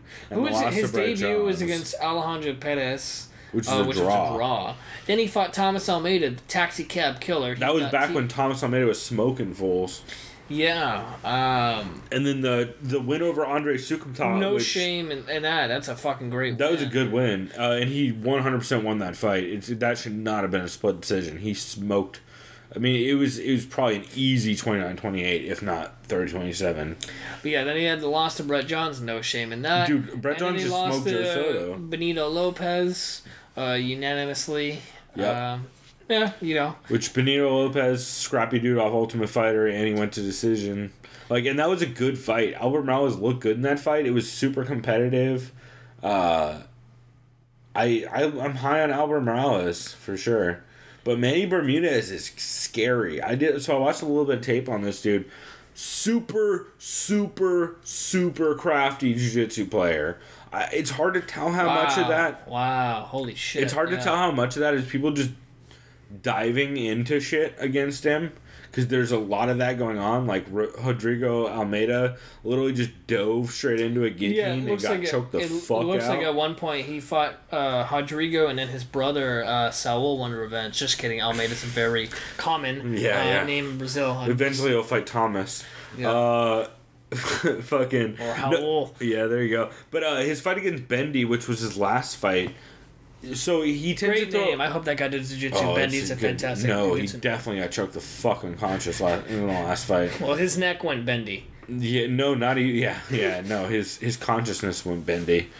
He went to the fucking the shadow realm. nether realm. Yeah, As they say in Reddit. Yeah. Oh boy. So the Bendy fight is weird. Also, Bendy. I haven't watched any of Bendy's fights other than this one. Does not seem like the most competent grappler I've ever watched. Manny is real good at throwing like a couple straight punches in a row, and then dudes just dive into a choke. In Bendy's case, I believe it was a weird scramble, and then fucking Manny Bermudez catches this crazy, like, he catches a triangle that's way off to the side. He then turns it into a, like, reverse triangle where he's on the back hitting a triangle. Oh, damn. And puts Bendy the fuck unconscious in, like, 5 seconds of being in that triangle. And an awkward angle. Maybe it's just because I haven't done a ton of grappling. Like, I've done some, but it looked real weird. It's hard to tell how much that was how bad Bendy's grappling was versus Manny Bermudez's actual squeeze, which seems to be legit. I mean, dude's catching some nasty, nasty chokes. Like, his guillotine was solid, and that triangle was weird. I recommend going back and watching that YouTube video. At least that's where I saw it. It's a fucking thing. He puts that dude out to the point where he's like, "Hey ref, the dude's out." The ref's like, and then goes over and lifts a hand and goes like, "Uh-oh," and then stops it. It was a good couple seconds where, and he was only on for like maybe 5 seconds before that, and he went straight out. It's a real weird triangle. So I'll say this: I've only seen little of Albert Morales. Morales is real sharp though and scrappy. I haven't seen Manny Bermudez, but I know usually I go with the vet. But you kind of sold me on Bermudez, and I'm kind of hyped on the 10-0 guy. I never usually ever pick someone in their debut, and fuck it, it's just an instinct call. I don't know. I mean, that's how this fight is gonna be. It's either gonna be, can Morales look well-rounded enough to shut down Manny Bermudez's submission game, or will he get weird on the feet and stick his head straight into a guillotine and get choked the fuck unconscious? It's pretty much how I see this going. I'm leaning Bermudez. However, I think smart money is probably on Morales. I think Morales is well-rounded. Morales has looked very good in his last couple fights, in the fact that he's a well-rounded fighter. I've seen almost nothing from Manny Bermudez. So, you're gonna go Morales then? No, I'm going Bermudez. You are going Bermudez as well? But okay. Like with very, very little confidence. Just because he's looked fucking awesome. However, that doesn't mean a ton when I've seen maybe 6 minutes of footage of you.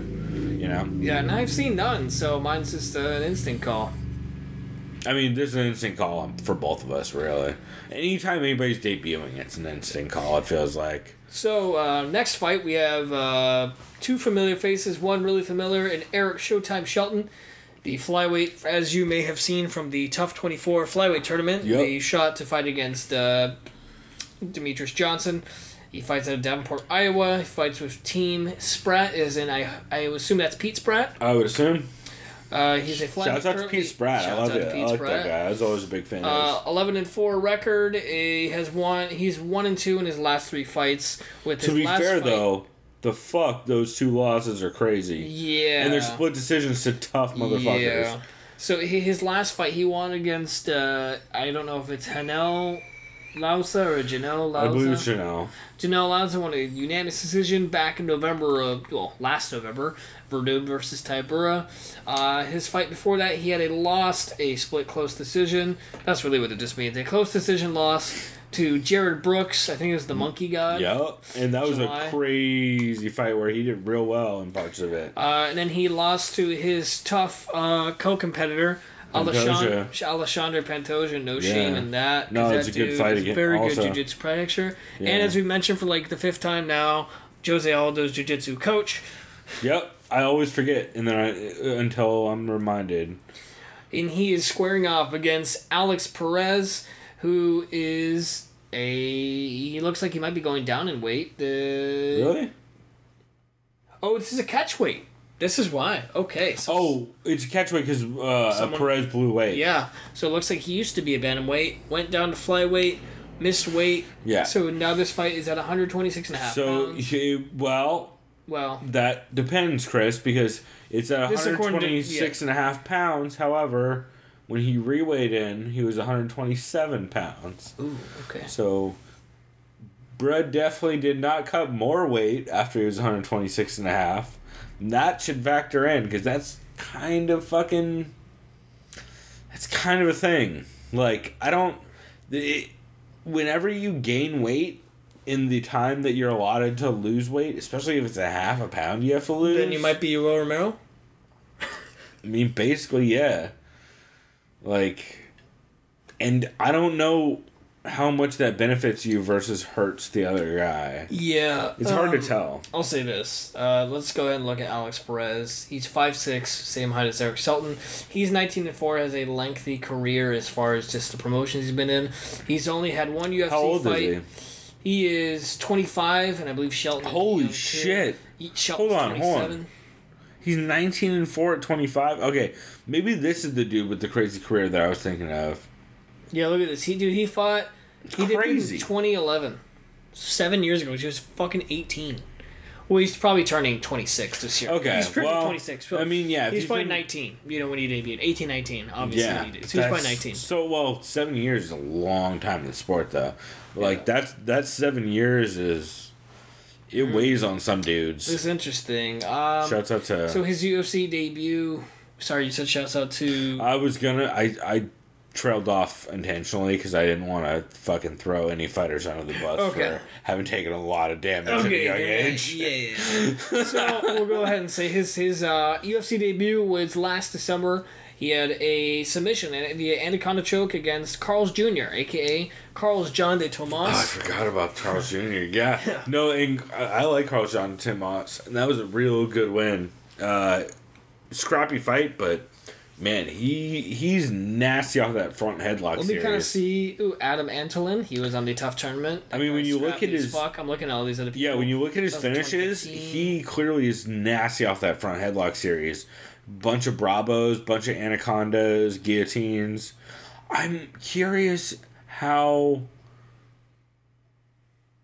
Oh, right, Darts is Bravo. Anaconda is Anaconda. Okay. Fucking Sure Dog always fucks me up by saying Bravo. I like Perez's pedigree as far as like his veteran status for how young he is. I know he has a lot of submissions, but Eric Shelton's a decent wrestler and is comfortable off his back. Granted, me watching him fight Tim Elliott, and that was basically a jiu-jitsu showcase and wrestling showcase. True. He's a little complacent off his back, though, too. Yeah. Like, he'll get stuck on his ass against the cage. Like, I am comfortable with his stand-up, though, and his explosiveness. Yeah. I like him in this fight. I'm going to go with Shelton, actually. I know he might be... I don't know if he's at a disadvantage because this guy blew weight, and he might be like the Yoel Romero route, where he has the more weight, and it's like, well, I'm going to weigh more than you now, and it doesn't matter. Yeah. I am kind of wanting to pick Perez, but I'm just going to go back to Perez for a minute. So, the thing is... I've been going back and forth on this one a lot. I really like... Feel free to punch your shit in. Wait, I should probably rephrase that for the listeners. I meant to type your pick in, not punch your shit in. Yeah, I'm just gonna... Sounds a little different when I spell it out, but I mean, sounds right? like a scene out of Training Day. Yeah, for real. Or training, train spotting. Oh, yeah. Yeah, I'm going Eric Shelton. I don't know why. You're going reluctantly? Yeah. Then choose Perez. Fuck it. I don't know. I'm kidding. I don't have any reason to choose Perez. I don't have any reason to choose him either. I just want to do Shelton because I've seen him fight. I don't remember seeing Alex Perez fight. I recognize his face. So I mean I've watched tape actually on most of the dudes on this card, and I like, or at least their recent fights, and he had a real solid win over Eric Shelton. But man, Eric Shelton's got a lot of experience, and the way he looked, or the way he was able to hang against Jared Brooks is real testament to where I think he's at. So, yeah, I'll go Shelton reluctantly. Although I might change that tomorrow, to be honest. We'll see. Next up, we have Hani Yaya. There you go. Is this the Hani Jason guy, or is that... No, Hani Jason is Hani Barzola. Okay, thank you for clarifying that for me, because he's the guy who allegedly beat up his girlfriend. Yes, no, and people on Reddit were like, "Thank God, let's just replay Jeremy Stevens murdering this guy." Yeah, no, Hani Jason is the one that is the dude who has jiu-jitsu tattooed down his spine, I believe, or like down on his back. Or no, Hani Yaya is like a respectful fucking jiu-jitsu Okay, coach, thank you. basically. I just wanted to clarify that. I knew you knew the answer. Thank you for letting Hani me Yaya know. is also, if you scroll down, he's been in the game for fucking ever and fought everyone. Wow, Pick since a promotion. 2002. K1, WEC, TNT. Mars. And then hell UFC fights. Dude's been around for a while. Been in the UFC for 7 years. Yeah. Pretty crazy. And his Hani Yaya. Also, I'm surprised This is a bantamweight bout. I'm surprised the Shelton Perez line is so close. Right now on 5 Dimes, it's minus 110 for Shelton, plus 100 for Perez. So, reasonable to be as fucking like riding the line as I am about it. So, yeah, Hani Yaya is a bantamweight, 5'6". He's 33 years old. He's been in the game for a long time, since 2002. Has fought in the UFC since 2011, for the past 7 years. Fights out of Brasilia, Brazil, in the Federal District. Fighting against Russell Doan, the Hawaiian, the American from Hawaii, of course. A bantamweight, 5'6". He's a 31-year-old. Fights out of Hawaii Elite MMA. Yep. Trains with Lee Smoka. Yep. So let's see. We'll go over Hani Yaya real quick. His last fight in UFC was in August of last year. He defeated Enrique Briones. Henry Briones, because he just goes by Henry. Henry, yeah. Sherdog has weird names sometimes. Sherdog uses like legal names and weird shit like that. Excuse me. He defeated Henry Briones by a Kimura submission. His fight before that, he had a loss to Joe Soda via unanimous decision at the Vitor Belfort Kelvin Gastelum card in May. He has a win over Matthew Lopez, Michinori Tanaka. Looking at some other names. Yeah, Johnny Bedford way back in the day. He fought Chad Mendes. Holy shit. Yeah, featherweight. 2011 though. 2011, yeah. Mike Brown. He has a loss to Joseph Benavidez, which was at bantamweight since I was in the WEC, most likely. Went over Eddie Wineland back in 2009. Submitted him, yeah. Jesus Christ, Mark Hominick, who ended up fighting Jose Aldo. Yeah, you forget. Damn. You forget this dude's how long a he's been around. WCOG. Yeah. Yeah. So he is a true veteran of the game in mixed martial arts. Russell Doan. And looked good in his last fight, too. Yeah, Russell Doan has been fighting mixed martial arts professionally since 2008, so he's been around, too. For sure.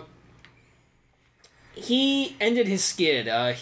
His last fight, Doan... To be fair, this list of losses are crazy names. So, yeah, we'll mention that right now. His last fight was against Kwan Ho Kwok. He defeated Kwan Ho Kwok last June, actually. First round in the TKO punches. And lit him on fire. Before that, let's list these names. He had a loss to Mirsad Bektik to rear naked choke in October of 2016. Before that, he lost to Pedro Munoz versus guillotine. I would say, was it a guillotine? Because that's Pedro Munoz's bread and butter. Obviously. He had a loss to Jared Sanders via unanimous decision, and Yuri Alcantara via unanimous decision. Before that, he had notable wins over Marcus Brimage. There's another Papazian, some other guys, Tanaka. It was the lost Tanaka. I mean, he's definitely been around for a while, and man, that run, like Jared Sanders aside, no disrespect to Jared Sanders. Mirsad Bektik, Pedro Munoz, and Yuri Alcantara are fucking tough fights, man, especially at his level. And so it looks like has Doan had a history of blowing weight? I mean, it looks like he kind of went up and down at featherweight too. If he was fighting Bektik, I don't know. That sounds right to me, though. I mean, usually fighters who move up and down, either they blow weight or maybe they're just fuck it. I don't know. There's that too. Some guys like you could be like Cowboy and just go up and down. That's possible. I'm not. And it's easier going up and down from bantamweight to featherweight instead of like from lightweight to welter. Yeah, I'm not super positive. I do know he made weight for this card though. Yeah, it's a fun. You know what? matchup. I think he just moved up. If he's 5'6", you can just pretty much just move up to featherweight because you don't have to cut that much anyway to get the bantamweight if you're 5'6". Yeah, and that's Frankie Edgar's height. That's T.J. Dillashaw's fight. T.J. Dillashaw can fight at featherweight if he wanted to. He'd be at a very big disadvantage though, size-wise against the bigger featherweights. Yeah, Chad Mendes style. Yeah. This is an interesting fight because Russell Doan is on fire for the first round of a fight. He fucks dudes up in the first round if he can get his hands on him. However, he will. I remember he had a great fight against Ben Wynn. Yeah, but he was similar to Lee Smolka. They will just dump their entire gas tank if they are feeling confident in being ahead and finishing you, and they will just dump that gas tank, no problem. So this is the thing where I'm out. And Hanayaya is, while he's a dude who definitely slows down consistently in fights, especially in the third round, the Joe Soto loss is a perfect example of that. Well, that and the fact that Joe Soto's, like, fucking, despite being split wide open, still came after him. But the Briones win was real impressive. And Yaya's a weird dude. He's a weird dude. I'll say this. I'm going with Yaya. I'm going with the vet with more on his resume. It's not like a fully confident pick. I think there's a couple of these fights where I'm just like, I'm gonna go with him. I can't go into too much detail. I think that's smart. I know it's definitely the smart pick. So I am going with Yaya. Who are you feeling? I'm gonna go down. I have zero confidence in this one. I mean, but you know what? Honestly, just as far as some of these last picks have gone, it's like we'll pick confidently and it goes the opposite way. That's fair. Jared Gordon, yeah. Like, we were really confident, but that fight, that went complete opposite. For real. And the line on this one, you are 100%. The line feels a little wide, but not that wide. Hanayaya on 5 dimes is minus 230. Nope. Sorry. Minus 225. And Russell Doan is plus 205. I feel like that should probably be in the 180 range, maybe. But not terrible. I will go ahead and already tell you who I'm picking in this one before you even preview it. Yeah. Because I love me some Sam Alvey, and I'll pick against him. I'm going to go with Sam Alvey, too. Mostly, I haven't seen shit. Like, I've seen maybe 4 minutes of footage on Prachnio, and in his last fight against Gilberto Galvao, he literally got dropped in the first 10 seconds. So that's pretty tough to do. Yeah. Also, he's fighting. No disrespect, I feel like that's really hard to do. Also, he's fighting in one. Well, they're light heavy, and he's fighting in one, which means he's light heavy, but he's not cutting weight. That's right. So really, he's an 85er. Also, Sam said he walked into the cage at 217 in his last fight when he blew weight because he was like 2 weeks notice or whatever it was. Good fucking point. So, either Sam will kill Marcin in the first minute, 2.5 minutes. Marcin will kill Sam in the first 2.5 minutes. Well, no, that's not. It's actually not. Either Sam knocks him out in the first round or two, or we get a real long clinch exchange decision. Wow, I forgot Sam Alvey tapped out Eric Spicely. Yeah, that was a long time ago. Not even 2 years ago? No, but fight number wise, yeah. Also, Jesus, he fought Kevin Casey in 2016. Oh, God, he lost to Elias. I remember I told you that was one of the worst fights I've ever seen. That was dead serious, unfortunately. That was really bad. It was him circling and not even fighting. Oh, well, so it was an Elias fight? Well, and I like Elias. No, I like Elias and I like Sam, but Sam also is kind of noted that, too. I get real bored and annoyed by bullshit kicks, and he is the king of bullshit kicks. He's the fucking just do that thing, the pitter putt. That stance. The fucking open palm bullshit kick all day. That's his. No, I remember Charles was like, "What is this guy doing?" It drives me nuts. Yeah. That or over-under against the cage. He'll just sit there. Throw fucking punches at So your me leg. and you both got Chael and Sam Alvey. Yeah, I love Sam Alvey. I won't ever pick against him. He's on the Leslie Smith level of auto pick. Next fight up, we got Versace's own Alan Jouban versus right. Ben Saunders. Also, both from 10th Planet should be noted. Ooh. Eddie Bravo is not only not coaching either of these dudes, but not attending the fight. Okay. So, Alan Jouban, of course, he is a welterweight. He's 35 years old, so he's been in the game. Also hosted the podcast MMA Heat along with Karen Bryant, which is real That's good. a good podcast. They talked about the Black Panther movie this week. If you're interested in that. I saw that too, everyone. I thought it was actually pretty great. But then again, I am a huge Marvel nerd, so I'm a little biased, like Angie Hill. Yeah, I don't give a fuck about pretend superhero movies. But I'll probably watch it because I heard good shit. Great cast. That's all I'm gonna say. Well, and it's got Michael B. Jordan, so like I'm already more on And he board plays than a normal. villain. I think Like, he did a good job. yo, add a character from a David Simon production. Basically, and as if I'm Wallace immediately grew on up board. and went full heel. And also had superpowers. Yeah. Okay. Forgot about the most important part And it of was a it. contract killer. Anyways, Alan Jouban out of 10th Planet Jiu-Jitsu, a native of Lafayette, Louisiana, same as Daniel Cormier. Yep. I I like Alan a lot, actually. For like, as much as I normally fucking dislike dudes like Alan, I really like Alan. He's a He good seems like a dude. good guy. Then we got Ben Saunders, Ben Killaby Saunders fighting out of ATT Orlando, teammates of Mike Perry, who is of course also on this card. Platinum. Alan Jouban is on a 2-fight skid. However, he's fought 2 killers at welter. And I would say killers. Gunnar Nelson is very solid. He got submitted by him. He also had a loss in his last fight against Nico Price. Got flash KO'd pretty Who? much. Oh, Nike Pierce. Thank you. See, you got me. Joking. Our boy Nike Pierce. Yeah, no, that was a crazy finish. Nike Pierce fucking came forward, threw a right hand right on the button, came over the top of the kick, and then banged him with another right hand, if I remember right. And wow, just super impressive performance from Nico Price. But to be fair, Ben Saunders in his last fight also kind of crazy against Peter Sabata. He did get finished, however, while he got dropped about 5 times in that fight before that, he still kept hanging in and like walking him down and throwing 1-2 head kicks at him and shit. It's kind of, it's an interesting matchup. Yeah. It's kind of a test to see where both these dudes are at. I know right now. Alan's been working a lot of wrestling and jiu-jitsu. Is kind of He also his strongest. Oh, and by the way, guys, he has a win over Mike Perry and Bilal Muhammad, which is one of the best fights I saw. 2 of the best. 2016. Yeah, 2 of the best wins in that division right now up against up-and-comers, in my opinion.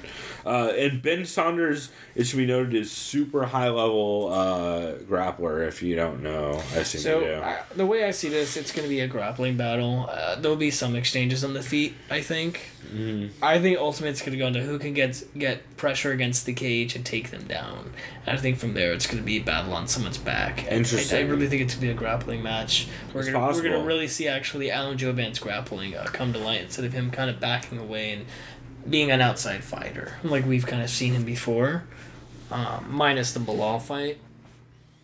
I definitely think if it does come down to grappling, it makes it a way closer fight. Yeah, I'll say this. I think it was Heavy Hands that mentioned it. They were talking about Alan's fight against Mike Perry, albeit it was Mike Perry who wasn't experienced as it is now, but they said Alan Jouban had a really good jab, especially against Bilal Muhammad. It was a very good distance.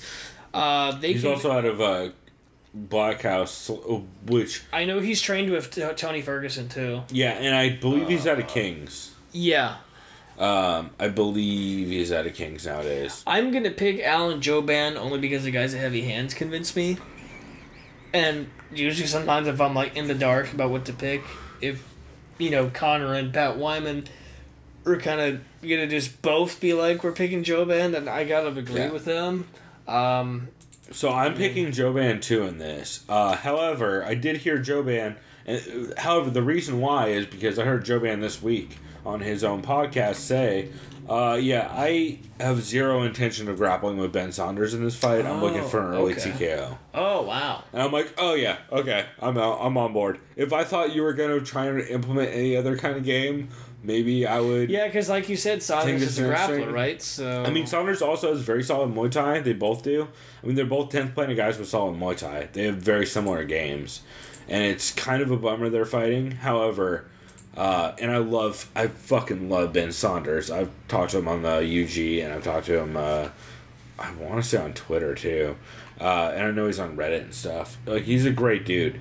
And my pick has nothing to do with Ben Saunders. But Alan Joban is saying all the right things leading into this fight, and I already liked him in the, just in the athleticism matchup that they have, so I'm going that way. But I would not be surprised if Ben Saunders does something crafty and surprises the shit out of everybody. So next up we got our own San Diego Zone. Yep. Angela Overkill Hill.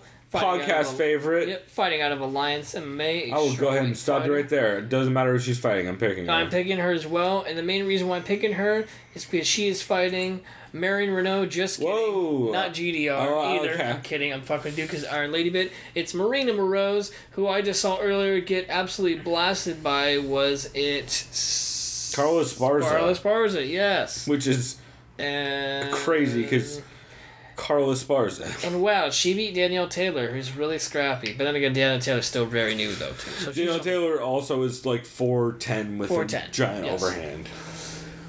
So yeah, I am just going to say right now, I'm going. And did you see her weigh in? She dressed up as Sherry from Black Panther, who's Black Panther's little sister. I thought that was great makeup that she had on. That was cool. Angie's awesome. Yeah, Angie Hill. I'm going Angie Hill, obviously. She had a good fight against Nina Ansaroff. She had a great. I mean, her last handful of fights have been fucking awesome. Everything since her Invicta run, but especially like that fucking Andrade fight was insane. Oh, she was in that. When you think about how good Andrade has been looking recently, it makes it even crazier. But yeah, 100% going Angie Hill because she's Angie Hill and she's a fucking hometown favorite, bro. Don't expect us to pick against Alliance people. Shouts out to the main event. Or at least me. Yeah, I mean are you kidding? Spoiler alert! Alright, we'll keep going. Also, we should also just shout out. Actually, no, I made it too obvious now. Keep going. So next up... I still need to mention at some point a certain power level. Yeah, we won't. No, it's going to be at the end. No, that's but I want it to be at the very end. I want to mix it in before the very end. I'll help you out. Oh, actually, I got it. I already got it. Okay, I'll let you do it. So, next up, we got not Marina Moroz, not Durand Durandry. We got Marion Renault. For sure will forever confuse Marion Renault and Marina Moroz, especially now that they're fighting on the same back-to-back on the same card. They just need to fight each other. The UFC is just fucking... like, Sean Shelby is just trolling me at this point, I'm pretty sure. I mean, I don't know if Marion Renault could drop to flyweight, considering she's 40, and she's kind of bigger, right? Oh no, she's 5'6". I forgot Marion Renault's 40. Although Sarah McMahon's like what, 30 something, late 30s. Yeah, 37. Yeah, that's crazy. Battle of the Vets. This fucking 35-pound division is weird, man. So yeah, we got Marion Renault fighting out of Visalia, California, which I have no idea where in California. Visalia? It's in LA. Okay, so LA County, fighting out of Elite Team. Her last fight was against Toledo Bernardo. Oh, we watched that. Mm-hmm. TKO victory. Before that, she actually fought to a draw against Betch, the horsewoman killer Kohea. Yeah, that's all I gotta say. Let's not. I'm not going to anymore. Oh, God. Let's not talk about Betch ever Sarah again. McMahon fighting out of Gaffney, South Carolina. She's with Revolution MMA, Limestone. Her last fight was a loss to Ketlin Vieira. We saw that, and holy shit, how did she not ground and pound her out? She was missing every single shot. That was embarrassing. She had Ketlin Vieira mounted, throwing consecutive punches, and missed 90% of them, and the one she did land, submitted. It looked like she was knocking on her head rather than punching. Like, it was a weird, like, knuckle wrap kind of motion. And then ends up getting caught in an arm triangle in the second round, which she had her previous 2 wins via arm triangle, and like just basically shut down mentally is all I can tell. Like, I don't understand why she lost that fight still. She was looking great up until that point, and she basically just freaked out. Alright, I'll be honest, this is a really tough fight to pick. Yeah, well, because you're basically picking what Sarah McMahon shows up. I'll just say this right now. You know what? I'm going to go with Marion Renault, because this is the last 2 fights. At least she can throw hands on the ground and connect with her elbows. She did get that finish. McMahon, yes, I believe she's the silver medal Olympian in wrestling, right? Something like that. So, I mean, if she gets us on the ground, it could change the whole game. I know Renault's not terrible off her back, but then if you're going up against an Olympic wrestler, that's probably not a good idea to do that. So I think it's going to stay up on the feet, and I definitely favor Renault on the feet. But then again, though, I'm kind of like, what the fuck, though? Because then again, Renault went to a draw against Beto Correa, who can't throw hands. So like, I'm really confused now. Also, we don't. Who knows what Marion Renault we're going to see? Maybe it'll be Holly Holm. You know what I'm doing? This is rare, and you've done this before. You going draw? I'm going draw. Nope. Can't do it. That's a legitimate. When you draw against Beto Correa, but then I just sorry. That's actually a very interesting pick. Can't do it. Dude, what are the odds she loses 2 rounds and then clips Sarah McMahon in a way and fucks her up in a way in the 3rd round that ends up a draw? That's actually. I'm going draw. Sorry, I just can't do it. I actually like that pick. Can't pick. I'm gonna go Sarah McMahon. With 0 faith. With 0 faith. Bad. I mean, like I had Sarah McMahon on my fucking fantasy team for the Chael and fight, and then like she was winning. I think you fight. were at my place when we watched it. Was on a I think it was on a pay-per-view or some shit. It was the 215. Yeah. She was winning the fight. She was fucking her up, and then she got caught. Basically fucking had a crazy mental lapse. I don't know. I like Sarah McMahon. She seems cool. So. Yeah, no, I watched this one fight documentary. I always forget what it's called. But it was all about the UFC and CTE. Or MMA, excuse me. See, I'm being a dick. But Sarah McMahon was on there. Oh, it's called The Hurt Business. Yeah, it was pretty HBO, good. She was on there. It was on Netflix. Yeah. But yeah, she was talking about she unfortunately had tragedy. I think her husband had passed away. I can't remember how, but she seems like a really cool person, and I enjoy. Well, it's a car accident. Don't know. Yes, it was. No, it was. It was a car accident. It's hard because there's a lot of those stories, but yeah, I believe so. Next up we have Hedman Burrell back at bantamweight again. Oh, but he fought Aljamain, I believe, last, and that was at catchweight. Wasn't. We would have to look up Aljamain on Wikipedia. Hold on, or that card on Wikipedia. Let's find out. Let me go ahead and click his name real quick, if you don't mind. Yeah, go for it. Let me go down. We will do the math live on air. Live. Catchweight, yep. I was right. If you will. 140. I was right. It was a catchweight. Who blew weight? Hedman Burrell did. Right. Yeah. Against. Who was it?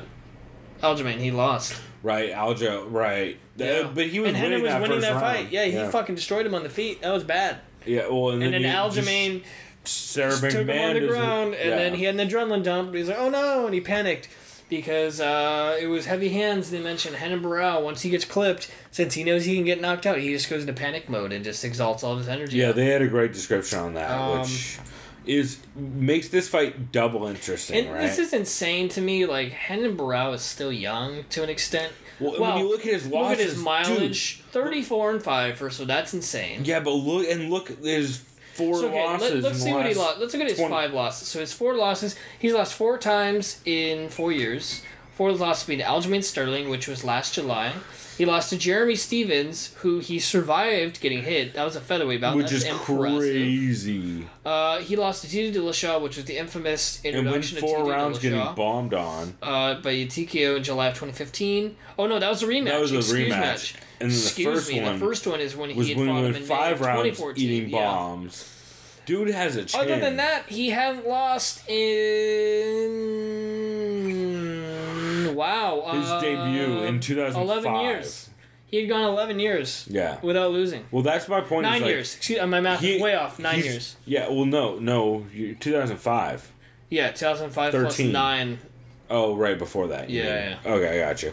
But yeah, No, but basically a decade. yeah, no, he's had one of the craziest runs ever, and people underestimate his chin. I know people shit on his chin because he does get clipped, especially recently in fights. Does not get put out really, except for elite level strikers constantly banging him with shit. Like TJ is basically the only dude. TJ is the only dude. And those were fights where TJ was fucking him up for the majority of the fight, and then finally put him away in the 4th and 5th. I wonder, how do you think it would have gone if he would have actually fought Cruz when he was interim champ? Cruz decisions him? I don't know. So, because that was prime Cruz though, still too. That was a weird fight. I don't know. It's hard to say nowadays. Well, you know me. I'm gonna go Cruz, but I would like Henan Brow's chances though, because he's similar to the leg kicks are the factor. Yeah. Because like back in the day when he used to bang leg kicks. But to be fair though, dude, Henan Brow's a very stoic, stand in one spot, head on the center line fight. I don't mean Dom. Yeah. Well, see what I mean? And he will. So he would get picked apart by Cruz if he's leaning him at those feints. Well, and that's kind of thing too. Was like TJ was able to catch him because TJ was unorthodox and wouldn't just stand in front of him. And Cruz has even more footwork than. Yeah, Cruz probably would have taken that. I think so. Prime Cruz. I mean, he's still in his prime, technically. But, of course, I'm super biased for Alliance. Yeah. No. If you guys have not picked up on this yet, we're from San Diego, and that's our only fucking winning sports team in this entire fucking city's history, as far as I'm concerned, in my lifetime. Minus the only championship sports team in my lifetime. Well, I was going to say, even though it doesn't matter because we weren't alive, the only real actual championship is before the NFL merger. The Chargers won the 1963 Exactly. But yeah. 63. Yeah, so since 63, San Diego hasn't really won major championships. But if we count individual sports like this or team effort, Alliance is badass. Alliance is literally our most winningest sports franchise in the last, how old am I? 30 years. Yeah. Literally, which is insane, and just they do not get enough credit for. I'm sure I'm throwing shade on some boxing. Now that we went over Henan Barrow, Barrow, we got Brian Boom Kelleher from Selden. I think he considers himself from Long Island too. I don't know. He trains in Long Island. He's listed as a catchweight at 141. 31-year-old. Last time we saw him, he won via TKO over Damian Stasiak. Yep. At Cerrone versus Till. Crazy fight. They went back and forth, and they were busting each other up. Before that, Marlon Chito Vera caught him in a very impressive submission armbar after kind of getting bodied in the slick ass armbar. He also has a win over Yuri Alcantara, Julio Arce, Josh Roberts, Julio Arce again. So under some solid Ring of Combat stuff. Yeah. Oh wow, Zukumtat way back in the day. Yeah, man, this is tough fight to call. It's really This is really a test of where Henan Barrow is at. That's the thing. I really think it comes down to Brian Kelleher's wrestling output, similar to what Aljamain Sterling was able to do to Henan Barrow. I know Brian Kelleher has good wrestling too. I don't know if it's on a level as Aljamain, but then again, I've never seen them side by side on tape. Yeah. So, yeah, you know what? Wait, should we find out if he made weight? Who? They did. They did. Yeah. You know what? The only people that missed weight was the only person that missed weight was Perez.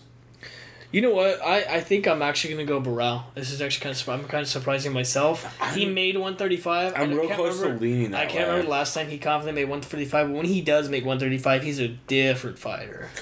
So a little bit. Yeah. No, I think that's a smart pick. I'm real close on the fence on this one.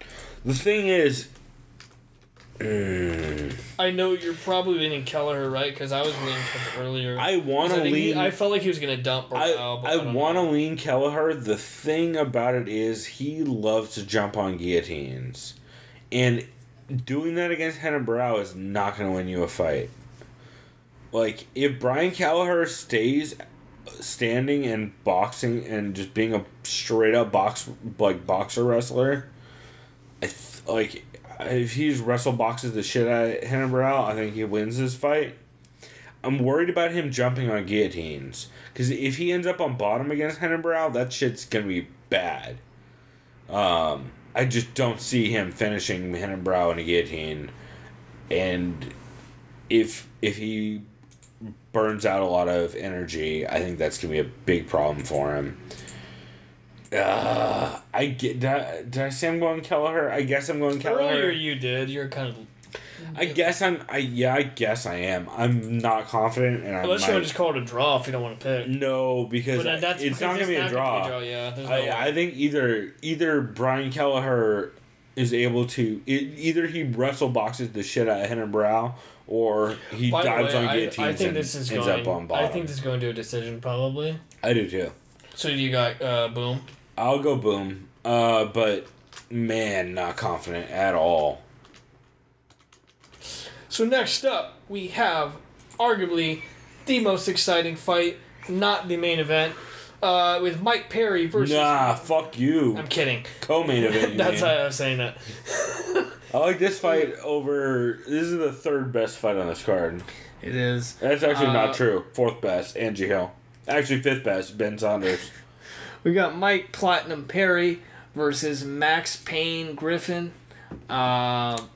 Last time we saw Mike fight, he fought his first top 10 guy yet in Santiago Ponzinibbio. Holy fuck, not a terrible top 10 to debut against, but a real test your skills kind of fight, which Ponzinibbio did. I'll just say this, Ponzinibbio, I don't want to say he soundly won that because Perry did clip him a couple times. But once he did start wrestling against the cage, it was kind of like over, and he kind of dumped all of Perry's cardio. Well, yeah, and Perry... It was just... Ponzinibbio's output and volume is just way too much, and he's just too quick on the feet for Perry. That and Perry's just inability to win a points fight. Yeah. Which Perry said over and over again in interviews this time, like, hey, I'm not just trying to go out there and fucking brawl with dudes like I always do. I learned about point fighting shit, which I don't know what that means. We'll see. But holy shit, he still fucked up Ponzinibbio in parts of that fight. Oh, Ponzinibbio is pieced up. Yeah. And then it's based on how hard he hits. So people are sleeping on Max Griffin. Oh, no, Max Griffin's a solid fighter too. In his debut, he went to... I thought he went to decision. Someone lied. Wow, he got knocked out. Yeah, but like what? Third round via TKO. Okay, someone said on anything he went the distance. So, like 2 different podcasts said that. So really? Yeah. Anyway, yeah. Either way, he did go 3 rounds with Cole. Maybe that's what they said. Is he went 3 rounds? That's probably with Colby Covington before getting TKO'd, which fucking. I mean, that's impressive. It's your debut. Yeah, especially 2016 was not that long ago. Win over Eric Montano in the first round via TKO in 54 seconds. Jesus. And then a decision loss to Ilisu Daleski dos Santos. Yep. Max Griffin's good. Like, people are sleeping on him just because they don't know his name. Dude's tough as nails. It's a tough matchup for him, but dude's tough as nails. By the way, he's 6 feet tall. Well, he was listed at 5'11" at the weigh-ins today, so I don't know who's right. That's right. So 5'11", yeah. Mike Perry is 5'10", I believe. Mike Perry, by the way, trains in Orlando ATT with Team Sparta. Max Payne, he's 26 years old, still very young in the game. Mike Perry is just turned 26. Max Griffin is 32, doesn't look 32. 6 feet tall, 170 pounds. Fighting out of Jimmy Manoa's zone, Sacramento, California. Oh, God. I'll say that every time just to fuck with you. Every time I forget about it. And Team Alpha Male's home, too. God. Jimmy Manoa just needs to go to Team Alpha Male and just have a guest visit. Also, just lose the accent, sir. Yeah. He could probably do a pretty good California accent. I don't care, bruv. Yeah. 1 punch, Uriah. So, yeah, you know what? Part of me is actually kind of leaning towards Max Griffin, but I haven't really seen enough of him compared to Perry. And I remember I think this guy, Dos Santos, is a jiu-jitsu guy. Yeah. Yeah, I'm going Perry, just because I think Perry's really comfortable in getting good in the Muay Thai clinches, especially with the pressure. I think he's going to land one of his kill bows and send Griffin to the canvas. That power is just kind of unprecedented right now. I know Ponzinibbio was able to survive, but he was rocked. But Ponzinibbio is more of an experienced striker, probably one of the most experienced strikers really in that whole division. People kind of sleep on Ponzinibbio too. I don't even know who we should fight next. I think he's ranked number 10 right now. Yeah, I don't know. I'd have to take a look at the rankings. Yeah. Yeah. I could. So I'm gonna go the same way. I'm gonna go Mike Perry. Not overly confident in it. I do think he'll get the finish in the first two, probably. However, I would not be surprised if Mike Perry, tried to play a patient game plan, got bored, and then rushed in and got clipped by something. Yeah. But that dude's chin is fucking kind of crazy, so I'm gonna go ham on it. All right. Now that I'm back from taking a piss because I thought I was gonna wet myself on this fucking couch. We have the co-main event of the evening. That's which right. Features Ovin St. Preux versus Ilir Latifi. Let's see. Last time we saw OSP, he had a nasty head kick KO against Corey Anderson. That was bad. Before that, he had a easy fantasy win over Yushin Okami in that main event that never should have happened. And then he had a Von Preux, as you might call it, submission. Oh wait, he had 2 in a row. Yeah. He had Okami was that too. Marcos Ruggiero de Lima and Yushin Okami. Yeah, he baits it every time. He takes him down, gets to half guard, and tries to get him to grab his head so he can move to side control and OSP fighting out Knoxville, Tennessee. Also, the people who love college football played defensive line. Was a defensive lineman for the Tennessee Volunteers in the mid 2000s. Worst fucking team name ever. Yeah, that's kind of interesting in a weird way.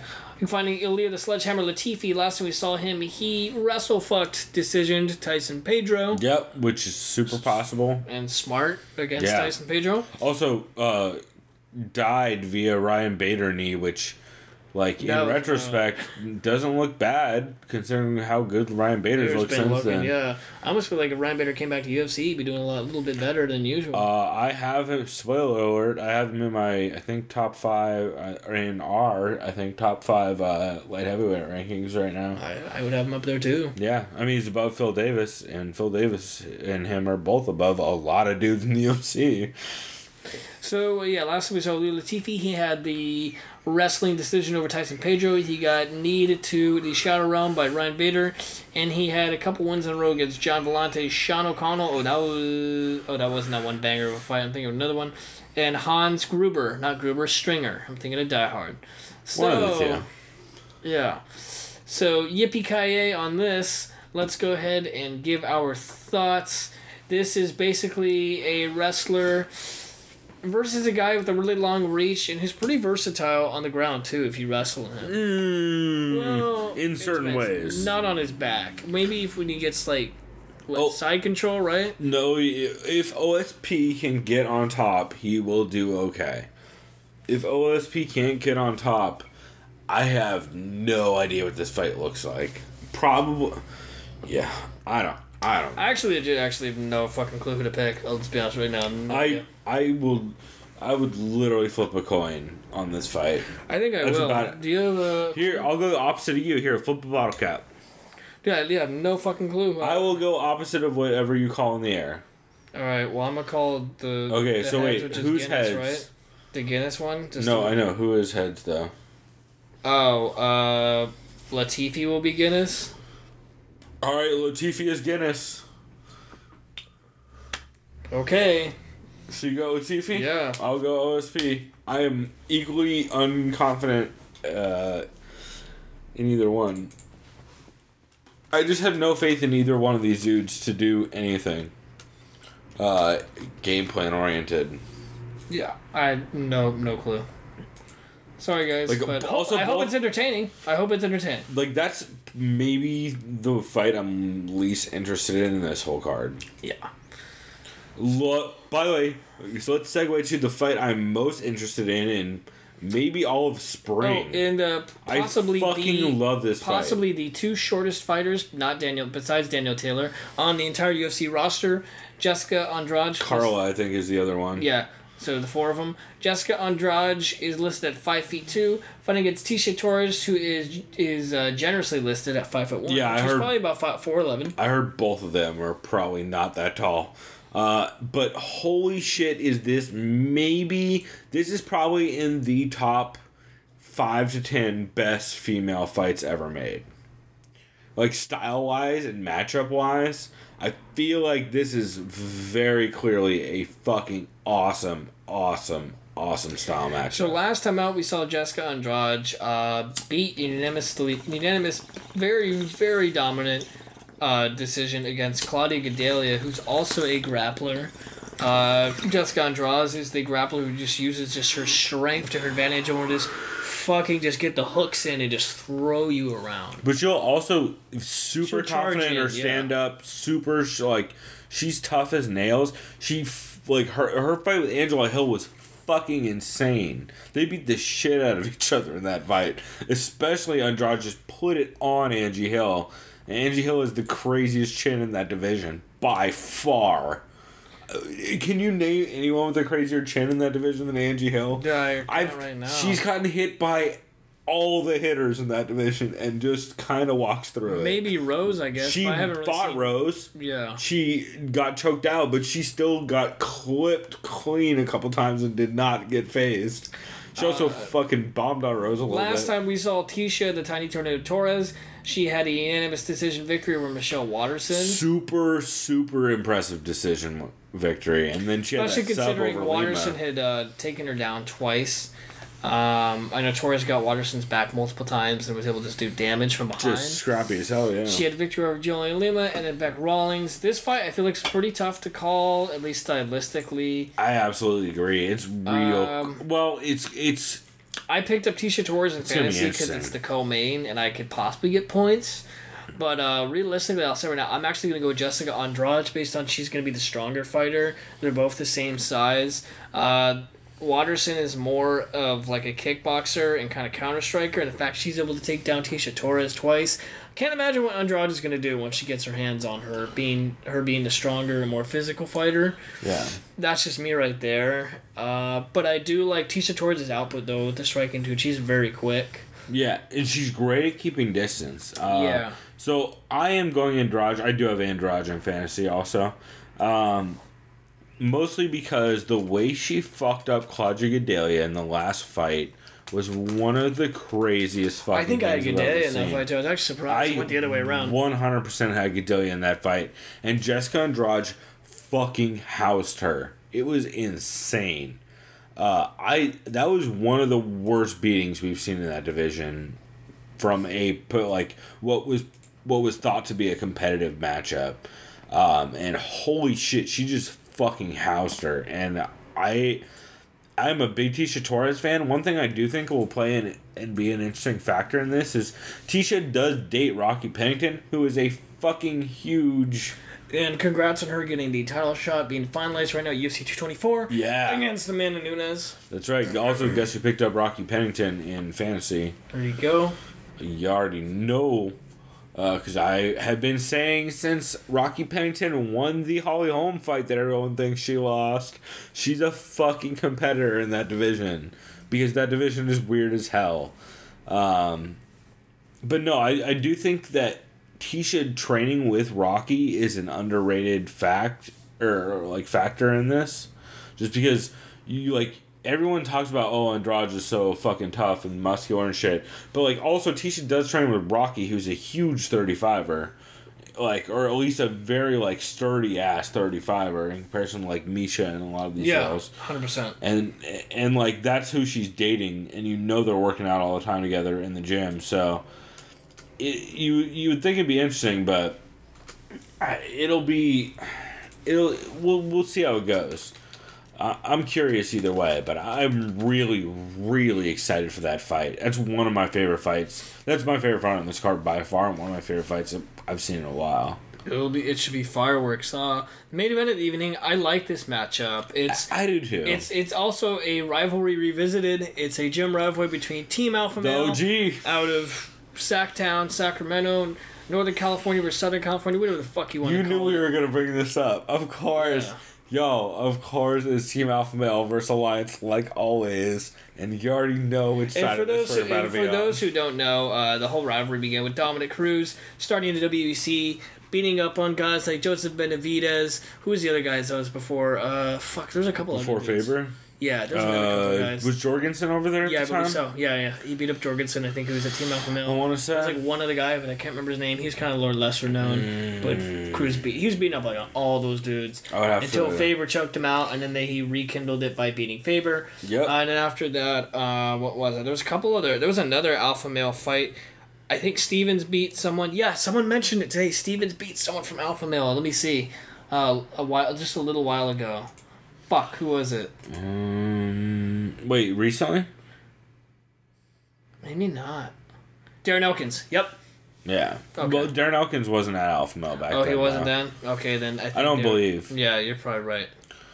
So, either way, he beat Justin Buchholz, who was there. Oh, well, there you go. 2009. He's from Alpha Male, for funny. Sure. I forgot how long. Wow, I didn't know Jeremy Stevens and Justin Buchholz fought. You know what's funny? I forgot Jeremy Stevens is one of the OG Alpha Male guys. People forget he's been at Alpha Male. I think it's like 2007. 2008. You mean Justin Buchholz? Excuse me. Jeremy Stevens been at Alliance since like 2007. Okay, I was about to say you just. I think I read. Alienated everybody. No, I think I read that Stevens arrived at not Alpha. He was one of the first guys. Yeah, he arrived at Alliance. Right? Yeah, at the same time as Dom. Like they've been at the same time, I believe. And then there was one other dude, a light heavy. I forget who. Yeah, Brandon Vera maybe. Brandon Vera was one of like the founding guys that helped bring it. I think he helped convince head coach Eric Doffield to bring Alliance down to Chula Vista. They're back in mainland San Diego City, not county. They're in Barrio Logan now. They're like a state-of-the-art gym. I need to visit that still. Haven't seen it. Yeah, dude, we should just both go there and just like, hey, we just want to watch. Yeah. They'll let you. They don't give a shit. Yeah, no, they're super dope. Also, there's a great feature that MMA Fighting just recently did on Angie Hill in the lead up to this fight that we'll put a link in the description for. If I remember to do this, which I won't, so maybe just Google we already that. got out of the way. We're both picking Jeremy Stevens. We'll give our logic why right now, though. Yeah. So let's go ahead and... I'll let you start it off. Yeah, so I'll start with Josh Emmett. Josh Emmett, this is only, I believe, his second fight as a featherweight. His first fight as a featherweight, he blew weight against Ricardo Lamas. I think he came in at 148 pounds or something like that. He was also on 2 weeks' notice. Yeah, so little leeway. 2 weeks notice, that's pretty fucking tough to do. He knocked Ricardo Lamas the fuck out. And he was sick that week, I heard. Yeah, this is the thing. Weight cut. The only thing, to be fair to the featherweight rankings, yes, that's impressive how you annihilated the number 4 ranked guy at the time, but to make you number 4 and jump that big line, it's a little insane. No, 4 is crazy. That's fucking nuts. Yeah. You should maybe put you at 10. No, 11, 12, like, I don't know. Like, no, he's top 10. Top sure. 10, yeah. Here, I'll keep going. I'll see if I can find our... So, Emmett is a wrestler. That's his bread and butter. He's got a killer hand. He's got killer power. Does he have Jeremy Stevens' power? We'll find out. Before that, he had went to a unanimous decision against Felipe Arantes. Arantes, he had lost to Desmond Green, who was a boxer. That was a very close fight, though. Super close. He had a victory over Scott Hot Sauce Holtzman. Victory over split decision. So he's got a couple. His last finish before the Lamas fight was a TKO victory against Christos Giagos in January 2016. So he doesn't really have a lot of knockouts. He has a couple. But it looks like he goes to decision, more or less. He just wrestle fucks people. But then you look at, contrary on the other side, Jeremy Stevens. He has a lot of decisions too recently, but when he knocks people out, they don't fucking move. Well, and also his decisions are him bombing on dudes like Frank Yeager, and Frank Yeager being a goddamn zombie and still surviving somehow. Yeah, that head kick, that was wow. Yeah, or like even the Renato Carnero fight. And what's crazy too? Max Holloway, Charles Oliveira, Cub Swanson, like all high level. What's crazy dude? That was on that 205 card with Alvarez and McGregor. If Stevens would have beaten Edgar, he would have gotten a title shot. Oh, for sure. At 45. Yeah, they would have had him fight. Who is it? Jose Aldo. Next. Probably. Yeah. Him versus Aldo, which wouldn't be a bad matchup for Stevens because he likes leg kicks and can check leg kicks too, and has crazy fucking power. So yeah, Stevens is off 2 impressive victories over Duho Choi when he did to Gilbert Melendez's leg. Before that, he lost a close decision to Renato Carneiro, lost a unanimous decision to Frankie Edgar, beat Hannon Barao, lost the unanimous decision to Max Holloway. So he's fought a who's who. He's been in the game for about 10 years. He's fought Charles Do Bronx Oliveira. He lost to Cub Swanson. He beat Darren Elkins. He beat Hani Jason, the shithead, knocked him the fuck out. Shout out to Jeremy Stevens for being cool.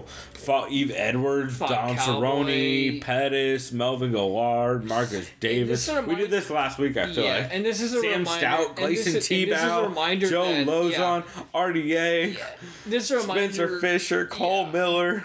This is a reminder that Dean Thomas. Yeah, Stevens has a hell of a chin. Jesus Christ. I forgot how long Stevens has been around. This is the thing. Stevens has a hell of a chin. Let's see, when was the last time he was finished?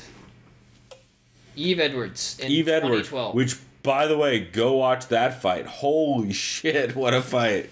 So he hasn't been knocked out in 5 years. I mean, his chin is still fresh. Josh Emmett generally goes to decisions. I think it's gonna be a stand-up initially, but once Emmett feels the pressure that Stevens is so good at generating, look at the Duho Choi fight, he's gonna shoot and shoot and shoot. I know Stevens has decent wrestling and decent counter wrestling. Solid uppercuts, too. That's why I like Stevens in this fight, too. I think the leg kicks are going to really fuck up Emmett. How do you see this going? I could see decision, because I really don't know. Emmett, I don't think has been finished either. I agree with all that except decision, because I don't think Emmett has 5 rounds in but this is 5 rounds. Thank you for reminding me. See, yeah. Especially since he's cutting down. Yeah. He's going to gas. Probably, 3rd, 4th round? Yeah. I think has he ever been finished? If Jeremy Stevens... He's never been finished, but then again, he doesn't have nearly the fight experience. Yeah, he hasn't really fought anyone. 13-1 versus 27-14. Yeah. Yeah, I like Jeremy Stevens via KO, TKO, probably like more towards TKO, so 3rd, 4th. Where does Stevens go again? I know we've asked this. We just literally asked each other this maybe 30 minutes ago. So I tried to pull up my rankings, but I can't remember the password for Tapology, so I'm going to have to do that later. I'll do it right now again, because I know we you know what? I can just pull up Tapology regular rankings, since those are more legit than the UFC rankings, I'll tell you that much. Worldwide. Sorry, this is the worst. Yeah, because I have the UFC's ones. 145. Okay, so Jeremy Stevens right now in Topology is ranked number 6, which is around where I have him. He's at 8 in UFC's at featherweight. Yeah, that's bullshit. I say you just give him Korean Zombie. No, you got to give him a better fight than that. Oh no, if he beats number 4, Cub Swanson. If he beats number 4, give him Cub. Has he fought Cub? Yeah, he lost to Cub. How long ago? A long time ago. No, actually not that long. 4 years ago. 2014 is a long time ago. Yeah, 4 years ago. I like Cub versus Jeremy Stevens Part 2.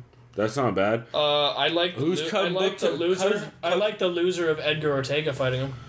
Or is that not fair? I think that's a little too big a step up. Yeah. Like, wait, I mean, not for Jeremy, but I mean, that's too big a jump in the ranks. Like, Cubs booked to fight somebody, though, right? No. No? No. What about Jose? Have they fought? No, that'd be a good fight, actually. Him versus Jose would be fun as hell. Technically, think about Josh Emmett's the number 4 guy, which he's not, in my opinion. That's insane. Josh Emmett on Tapology. I'd say he's like number 9 at best, to be honest, right now. Emmett on Tapology is literally number 9. Well done, Chris. Yeah. I mean, he's a top 10 guy. Yeah. You know, it's good. He's looked good. Not anyone just knocks out Ricardo Lamas. But he also has wins over, not a lot of dudes with names apart from Ricardo Lamas. Like, he has a win over Felipe Aranches and Scott Holtzman. Yeah. Yeah. I mean, we're obviously going Jeremy Stevens. Anyway, I guess we'll wrap it there. Do you have anything else you want to touch on for this card? Well, the one thing, not this card, but there was that one thing that we've been talking about, alluding to. Oh, that's right. We should hint. So let's go ahead to our future sponsor. I'm just going to throw out the name of our future sponsor and we'll move on forward. It's so dumb. The name of our future sponsor, Power Level Dada 9000. Keep an eye out for that. So dumb, but it's so good. Is it a sponsor or segment name? It's... Oh, okay. See, now if anyone just jumps here, maybe they know what we're talking about because they listen to the whole show. Maybe they know what we hinted about. Maybe they don't. It's respectful. That's all I want to emphasize. It sounds not respectful when I say that. But once you listen to when we get everything, once we shell out all the details out and get the ball rolling, it won't be disrespectful. No, it'll be fine. We just need to like actually iron out some details and figure out like exactly what the fuck that should we tell thing is gonna be. The premise for the prototype of as far as what this is gonna be about. It's gonna be about street fights, and Google the phrase we just said, and you can Google the first two parts of the over phrase. 9,000. That's it. Over 9,000 works. Yeah. Yeah, and there's a certain anime that we will be. Yeah, I don't know I don't want to spoil too much. See what I mean? I don't know. No, we should just say it. So yeah. Well, no, we won't. We've already said it. You know, if you know, you know. If you don't know, well. Hey, you know that weird clipping part you just heard? That was me deciding I'm going to cut all of our hints and just give you a weird fucking one-liner. And so you will figure out about that soon once we actually know what we're talking about. But I am actually very excited about this card, despite having to be at a fucking baby shower for the first half of it. Have we talked about that on air? No, right? No. We're going to be at a goddamn baby shower, y'all. I have to act like an adult sometimes. I'm not happy about it. We're going to a baby shower for a chick named Lacey. Are you surprised there's a chick named Lacey with a baby? Because I'm not. She's a good friend of ours. She's also very nice, yeah. Yeah, she's cool. No, you're right. I don't mean, no offense, but god damn it. Pulver's is not stoked on baby shower. Have you, would you think I would be? It doesn't sound like unless my there's your scene. favorite type of booze there. You know what, maybe I'll bring you one of your favorite beer, and then to cheer you up I'm when I see you. sure there'll be beer there. Knowing our friends and the pregnant lady, it's probably no, be dude, beer you know there. me being a beer snob, I'll bring some good beer. Oh, G6 will be there, so guaranteed there's going to be beer there. That's true, yeah, he does bring some good beer Amongst. Anyway, we will go ahead and wrap this here. If you guys want to hit us up, you can always hit us up on Twitter, TSOV Pod. We've actually been talking to a bunch of people this week, and everyone's been cool as hell. So if you have any podcast suggestions, hit us up there. Or you can send us an email, chris@thesoundofviolence.com or sovpod@gmail.com. We also have the website, thesoundofviolence.com, where we have all our show notes and all that. And we do every week, I try to put up a playlist on our YouTube channel of all of the MMA podcasts that we recommend that have a YouTube video. So if you go to our podcast channel and go to our playlist, you'll see a big-ass list of basically everything we talked about that's on YouTube. So check that out if you want to do. And yeah, man, we'll wrap this here. But Chris, anything else you wanted to shout out? I ain't got shit right now, but I'll think of something. Yeah. Well, we will be back next week talking about this card, and then to talk about Yana Kunitskaya versus Tonya Evinger. Nope, wait. That fight's not happening for a third time. Yana Kunitskaya versus Cyborg next week. Or the real main event, Frankie v. Ortega. I got T-City and Fantasy. Do ya? We'll talk about that card. That card's gonna be fun, so. Alright, well, we will wrap that there. But until next time, everybody, go check out, go follow us on Twitter and give us a suggestion for a podcast. We're always looking for them. And one last thing, I am about to do a Create a Fighter on UFC 3.